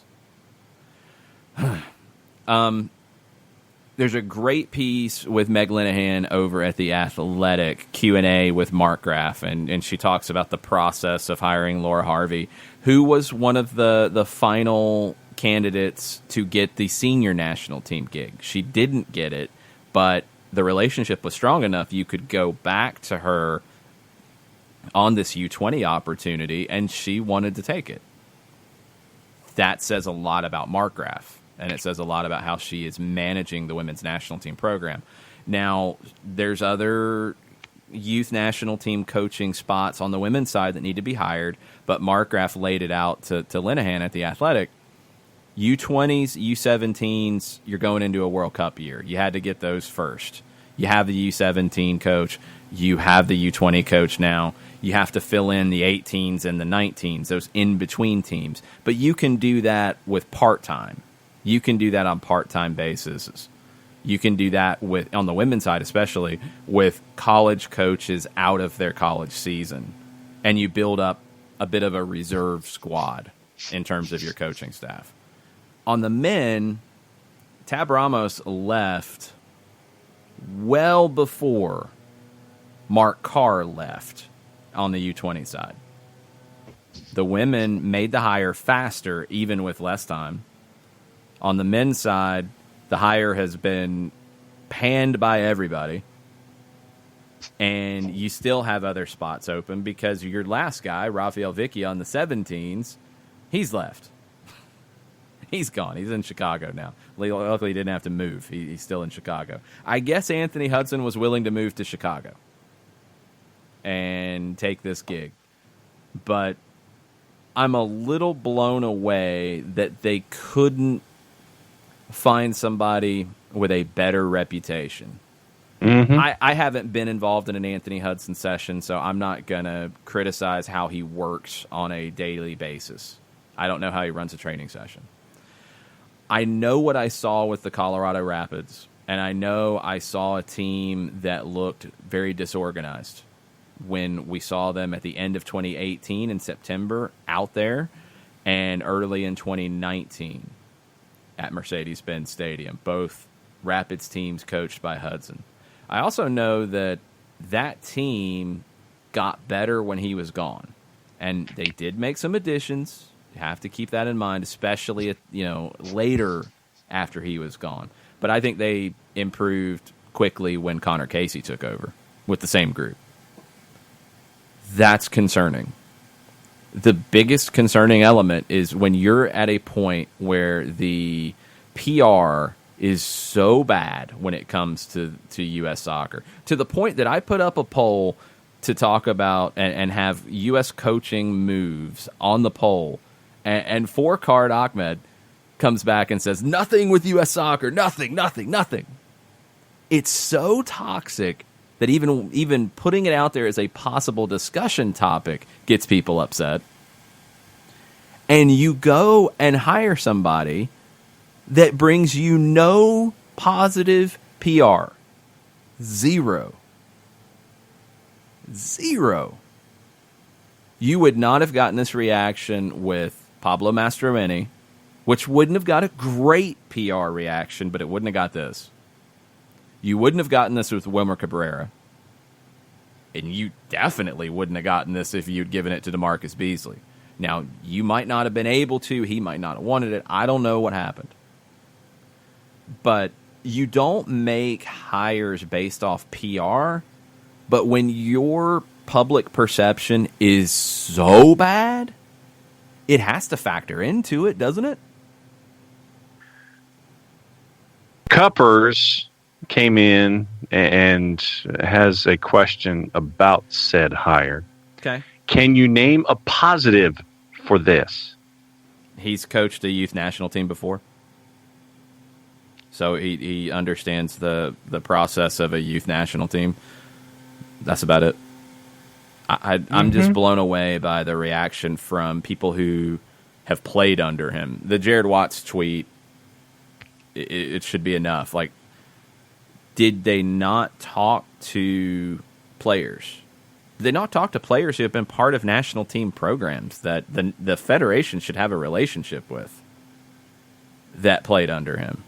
I'd love to know the vetting process here. Did you not talk to a player like Kellen Acosta? You know, I mean, there's... I don't know. And again, I haven't seen him work. Did it just all go wrong for that long with Colorado? I mean, yeah, things can happen. You see coaches bounce back. It does happen. But I don't think U.S. Soccer's in a position to take a chance on a hire like this. That's my issue with it. If you have a lot of goodwill and you've done well and you've got the public on your side, you can try to bring in a coach who maybe had a rough time at the last stop. But if you're getting shredded in the public on a regular basis, why are you going to make a hire that's going to get more public shredding? Why would you do that? There's got to be somebody who, even if you really like, if he brought the binder in, he had a great plan, he had identified in the pool players he liked, he came in very well prepared. Even if you got all that, I just would be shocked if there wasn't somebody who could give you the same that, but a better public perception when you desperately need some good PR. I just, when I saw this, I literally, I was at a loss for words. And when you bring in someone with this large a negative, and you sit there and you say, yeah, that's going to be the guy that we're going to bring in to influence young athletes to try to be a part of building our program. I'd love to know what the interview was like. I'd love to know what the vetting process was like. I'd love to know how you settled, how you came to the conclusion that Anthony Hudson was going to be the guy. Just considering the sample size that we have from what we saw in Colorado, taking the tweets and comments that were made after the hire aside, the sample size that we have from his time with the Colorado Rapids, that for you said, yeah, that's the guy that I want. I'm literally at a loss for words. It wasn't good. I just would think that you could have done better. At a minimum, you could have done something that just made the fans feel some level of excitement. I don't know. Maybe you could. Instead of tiki torches and pitchforks. No, we're not going to talk tiki torches ever again, but it's just, it's not even that. No, I thoroughly disagree. People aren't interested enough in the national team program to actually light a torch. True. They just don't care. So this doesn't make you care anymore. I don't know. I feel like you could have done so much better with this hire, but we'll see. I mean, now it's as we said in these types of situations and others, you gotta perform, and that bar of what's acceptable has to be higher because of the reaction to this, because of the question marks about it. It can't just be sneak into the U20 World Cup. It's like you need to win CONCACAF and you need to do it with some style, and then you need to go to a World Cup and not just do what Tab Ramos did for years and years with the U20 program, because he set a bar. And now you have to go way past that because of the reaction to this. If you don't meet the level that Tab Ramos did, and that was very high, if you don't meet that, the Federation's going to get shredded on this. Again, add it to the list. Yeah. So now I just, all right, you got him. Let's see what he can do, and let's see what the plans are, and let's see how you can do things on the field. All right, you made your bed. Time to sit there and take a peek at the sheets and the electric blanket and see how it looks. So on the NWSL side, Amanda Duffy has left the league as the president, which was the highest ranking executive because they didn't have a commissioner. Now, she was on the list of candidates for the commissioner. You would assume that she knew she wasn't going to get it, or she had been told she wasn't going to get it. She left and went to Orlando. and now she will be running the Orlando Pride. There's been a lot of takes on this. I think one very incorrect take is that this is a horrible thing for the NWSL, and now, there's real concerns about the NWSL because she left the NWSL, but she went to an NWSL team. I don't think that says anything bad about the NWSL and its future. I think it's that she wasn't the person who was going to lead it going forward. But she's at an NWSL club, and one that has talked about investing a lot more than they have, and they need to, because the Orlando Pride have not been successful on the field or in the stands. And that should change, because Orlando has done well in the stands, at least earlier on in the OCSC time, when they were putting a better product on the field. If they put a good product on the field, that stadium will be full. They've had Alex Morgan, they've had Sydney Leroux, they've had Martha, and they haven't been doing well in the stands on the women's side, and they haven't been doing well on the field either. That's all got to change. That's going to be her role now. But you don't leave the league office and go take a team if the league is in a bad spot. Because why would you go to the team? You'd go to something completely different. So I disagree that the NWSL is in big trouble, but they got to get this commissioner thing done. And It's been hanging over their head for a long time. This is where the owners of the league have to get on the same page. And reportedly, that's a big reason why U.S. Soccer is a little reluctant to take the next steps with the league. The U.S. Soccer has been running the league. This is one spot where I think U.S. Soccer is correct. They've been managing the NWSL, a lot of the administrative tasks. The request, because that contract's up, the request was for U.S. Soccer to put more money into the NWSL than they ever have. And U.S. Soccer said no. And they said, one, why are you asking for more money now? The league should be getting to a point where it wants less and it needs less. And what's the return going to be? Because, and U.S. Soccer said to the league, you're not on the same page. You can't get a commissioner hired. They have to do that. I think Amanda Duffy in the president role was basically a better name for an interim commissioner. But they've got to hire the commissioner. They've got to get that done now. They've got to make those moves to get...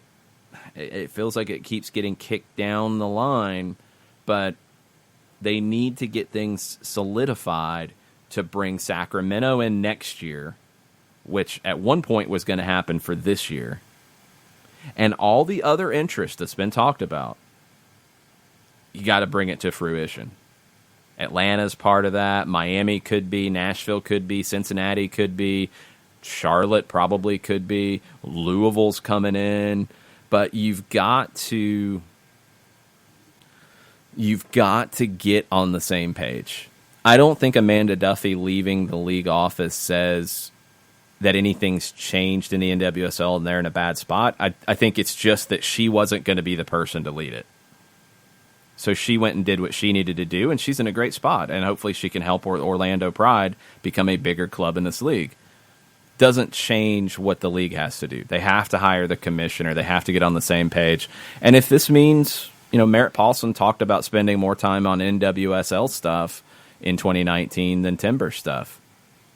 If he needs to really take the lead on this, if Deloy Hansen in Utah needs to take the lead on this, the Chicago Red Stars ownership has been, I think, more vocal and more involved in this. If Steve Malik in North Carolina needs to do this, if those teams need to take a larger role of shaping what the NWSL is going to be in the next decade, it's time to do it. And now the decks are clear. So I want the NWSL in 2020 to make the right moves that set it up for success over the next decade, not just 1 year, not just 2 years. Make it a league that Atlanta United, Arthur Blank, wants to join. Make it a league that Nashville says will complement what they're doing with Nashville SC. Cincinnati's already said they'd like to do it in their new stadium. LAFC, Mia Hamm. Mia Hamm said it from day one with LAFC. They want to have a women's team as part of this. and you haven't done enough to convince them to do it. So the league has to get those things right internally with what they have now, hire the commissioner, and put the right steps in place to grow. And yes, that is probably the same thing I said at this time last year, and maybe the same thing that was said in 2018. But it's got to get done. You're at a key point. Now you gotta get your commissioner hire right. You've got folks who are folks who are interested, folks who want to be interested, folks who want to be engaged, folks who want to have the league succeed, who are in it now, and folks who are looking at it from the outside who want to see it succeed. You're at a key point right now. Get it done right. All right, rumors to keep an eye on the rest of the day. Miami has an interest in Boca midfielder Agustin Almendra, 19 years old. He's broken into the team in the Superliga this season, played 6 times. Probably going to be an 8-figure kind of deal. And according to Cesar Luis Merlo, Almendra's agent is in the U.S. negotiating right now. Minnesota's been linked to Luis Amarilla. We've talked about him before. He's got another offer on the table from Colo-Colo right now. His agent was on radio in Paraguay, where Amarilla is from, and said they're analyzing that new offer. Doesn't know if it's better than the Minnesota deal just yet. Pat Brennan in Cincinnati with the Inquirer reporting on a potential Japanese designated player, Yuya Kubo, who is at Ghent in Belgium. He scored double-digit goals in Belgium and Switzerland. I don't know how much money we're talking about, but I thought Cincinnati was going to go a little bigger than that. We'll find out. Also in that article, Brennan said that Fernando Adi is reportedly getting some interest in Russia, and Cincinnati's trying to offload him because that whole situation got awful at the end of the season. Alex Bono of Toronto has been over in Europe training. Christian Dyer is reporting that there's interest from the Red Bulls, who have an open number 1 spot with Luis Robles gone. RSL, who has an open number 1 spot with Nick Raimondo retired. And LAFC, who has an open number 1 spot because Tyler Miller's out of contract. I think Alex Bono's a number 1 goalkeeper in this league, and somebody's going to make a move to bring him in. Toronto's going to get some assets for him. It's a smart move for Toronto, who's moved the other way and given the number 1 shirt to Quentin Westberg. Benazet, remember him from Toronto? Yes. He's in discussions and from our number with 1. 3 MLS teams. This is according to Tom Bogert. So he's at Guingamp. There was a purchase option of $500,000. Toronto said no. Benazet wants to stay in MLS. So Toronto hasn't gotten an offer yet for his rights. But there are teams who are interested. There are 3 teams that Benazet has had discussions with. See what happens. Poland is linked to a little bit bigger transfer than I thought they might be. Jaroslav Niezgoda from Legia Warsaw. It's a $5 million transfer. He's the leading scorer in Poland, 14 goals, 18 matches, 24 years old. CSKA Moscow reportedly offered $2 to $3 million, but Legia wanted $5. And according to Sport in Poland, Portland is willing to pay the $5. We'll see. Yeah. Looking forward to that. Once again, it's just you see all of this talent, and we talked about it in the past, where all of these different countries are now being looked at as a part of what MLS wants to do to increase their reach, bring in talent, and keep moving forward. It's the international chasing of players for me is another part of the intrigue as the league continues to grow. It's like, where are those other frontiers, whether it's Eastern Europe or Europe in general, and we're seeing it with Estonia and Poland and all these different places. But where are teams looking to further their talent pools? And the fact that net is widening for me, it's always the fun part of the growth of the league. We'll finish with our good friend Jurgen Klinsmann, who gave an interview to ESPN. He said he would have taken the U.S. men's national team to the Final Four of the 2018 World Cup. The Final Four of the 2018 World Cup. I don't think you have the facilities for that, big man. No, because you lost your first two games in qualifying. You weren't even going to get them qualified. How are you going to get to the Final Four? You could have gotten them tickets. Secondary ticket market. No, that's not. Stop. No. Jurgen Klinsmann is all about Jurgen Klinsmann.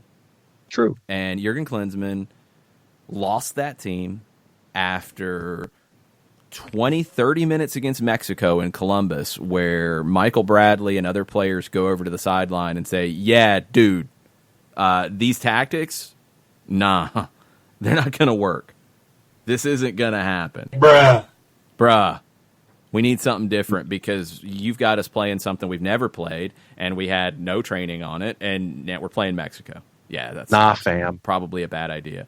And then they went to Costa Rica, and the team looked awful because he didn't have any.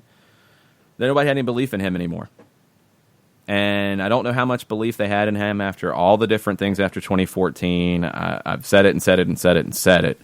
He shouldn't have come back after the 2014 World Cup. And then after they lost in the 2015 Gold Cup in the semifinals, first time they ever lost to Jamaica, he should have been fired. Shouldn't have even went into qualifying. And he dug the hole that Bruce Arena got their head above and then got whack-a-mole back down because of bad decisions. But Jurgen Klinsmann would have taken the U.S. to the Final Four of the 2018 World Cup. Jurgen Klinsmann wouldn't have qualified. Period. So that's ridiculous, and he should stop talking with that nonsense.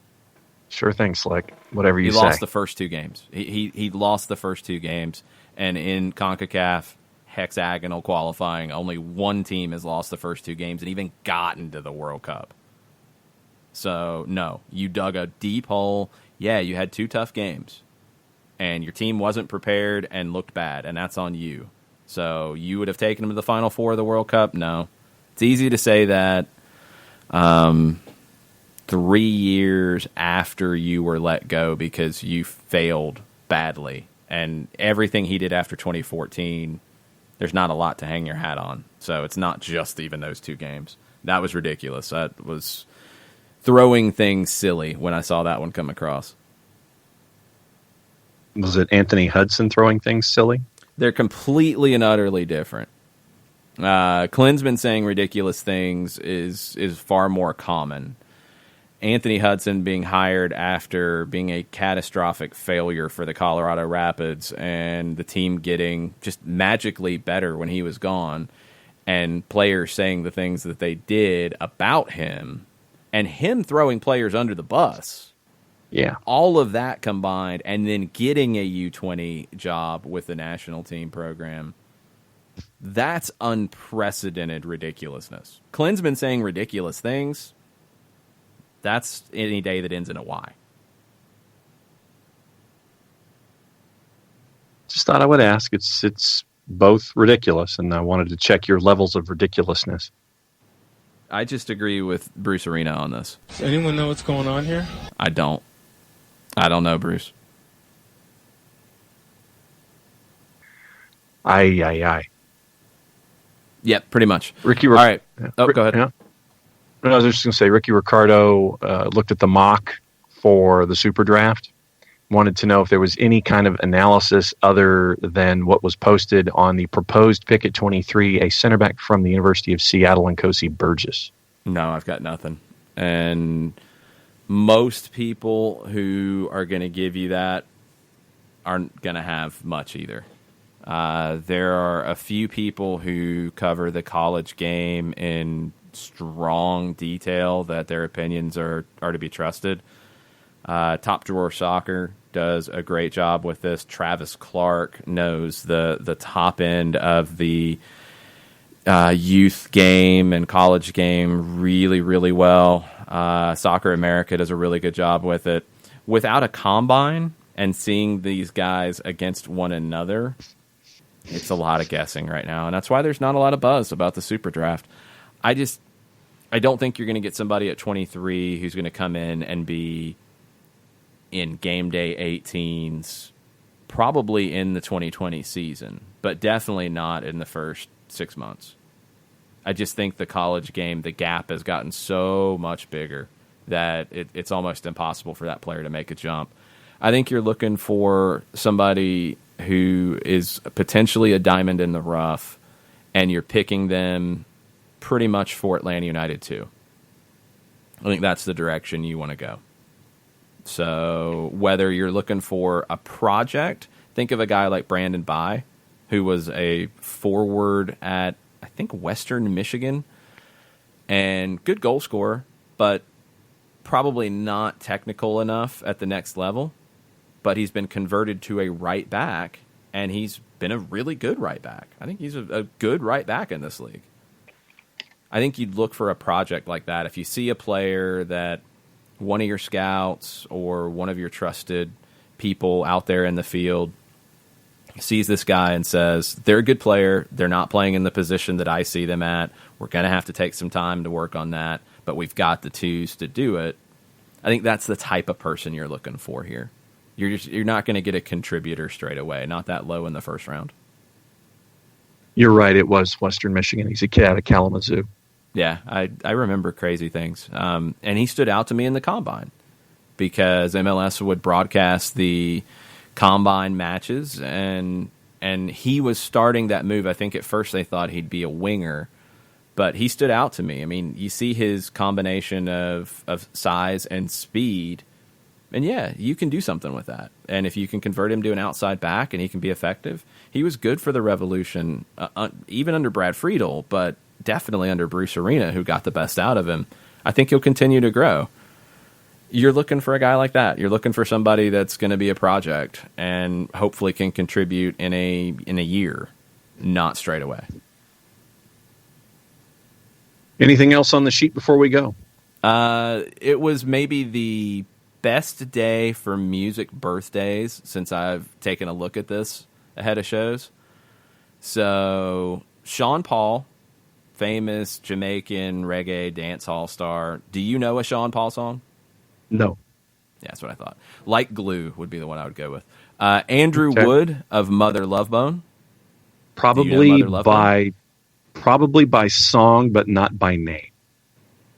No, you don't know. You don't know it. Like if there's a Mother Love Bone song that I've heard of that's mainstream, I could sit there and say, okay, I know that song. Stop, John. Wouldn't know it's Mother Love Bone. I'm trying to cut you off before you dig a deeper hole. No. Mother Love Bone was the predecessor to Pearl Jam. Mother Love Bone signed a major label deal. Andrew Wood died of a drug overdose, and the Temple of the Dog album was a tribute to Andrew Wood. Andrew Wood, an incredible frontman, but a very different frontman than Eddie Vedder. Their major label album that I think it did come out. I think it actually came out at that time. It's really good. It's different from that era. It's not just grungy. There's like a glam element to it. Stardog Champion. I love that song, and I still listen to that song on a regular basis. So those two, very cool. Then you go down to The Doors. Robbie Krieger, guitar player. His birthday today. And I haven't even gotten to the two huge ones yet. David Bowie was born on this day. Elvis Presley was born on this day. That's some heavy hitters in the music birthday category. I've heard of some of those. What, 3? Yeah, 3.5. I'm assuming you heard of Robbie Krieger. Yeah. You don't get a half on Andrew Wood or Sean Paul. No, you don't. No. I would have. The half would have been Mother Love Bone, not on Andrew Wood. No, you don't. You don't get a half on either one. Well, I wasn't going to get a half on Sean Paul. I would have told you that off the top. No. So favorite Bowie song before we go. Starman. Okay. Yeah. That'd be on my playlist for sure. I always go to Heroes, and I know that's it's a big hit, and I know that's an easy pick, but that's a great song. And I found a version of it from the Freddie Mercury tribute concert with Bowie fronting Queen and God, there were a couple other guests on that too, and I can't remember who they were, but it was a really cool performance of Heroes. Saw Bowie on the Sound and Vision tour at the Omni. At the Omni? What year was that? 90. Okay. I don't really remember his early 90s stuff. He did some cool stuff late in the 90s with Trent Reznor of Nine Inch Nails that I liked. And he did a Major Tom duet with himself with a video screen. Okay. It's one of the things that stands out. And I actually found that concert T-shirt the other day, as a matter of fact. Very nice. Was it a bootleg shirt, or was it like a legit? No, it was legit. It was legit. The bootleg ones were the good ones, though. You get in the parking lot. For $10. Yeah, it'd be like airbrushed reinterpretation of the album cover or something. Yeah. My Frampton, Satriani, David Bowie, Page and Plant, No Quarter, counterparts from Rush. Found all those the other day. Nice. Radiators. That's why you have no idea who Sean Paul is. Check. Yeah, pretty much. All right, and that's going to do it for the day, unless you have more musical. Well, no, I was just going to say for Elvis, a little less talk, a lot more action. A little less conversation. The one that they put out, probably 10, 15 years ago in the Nike commercial. Well, and Junkie XL actually did a really good remix of that, by the way. That was really cool. Yeah, I really like that. I don't know if I really have a favorite Elvis song to go back to. I mean, I just liked the movies because of how cheesy and over the top they were. Any excuse to see Anne Margaret? Any excuse to see Anne Margaret was strong. Okay, fair enough. That was, 1960 something? Like 60, yeah. Okay, fair enough. It went later in the 60s, I thought. I don't know. Before my 62? Time, I know that much. Yeah, you and me both. Yeah, now that everybody has turned it off, we're going to go. We're going to be back tomorrow. We'll have some stoppage time over on Facebook.com/929thegame. Today, 2 o'clock, I'll be on with Andy and Randy. Before that at 1:20 on radio. So hang out with us on radio this afternoon, and SDH will be back in the morning. Mucha plati, y'all. Mucha plati.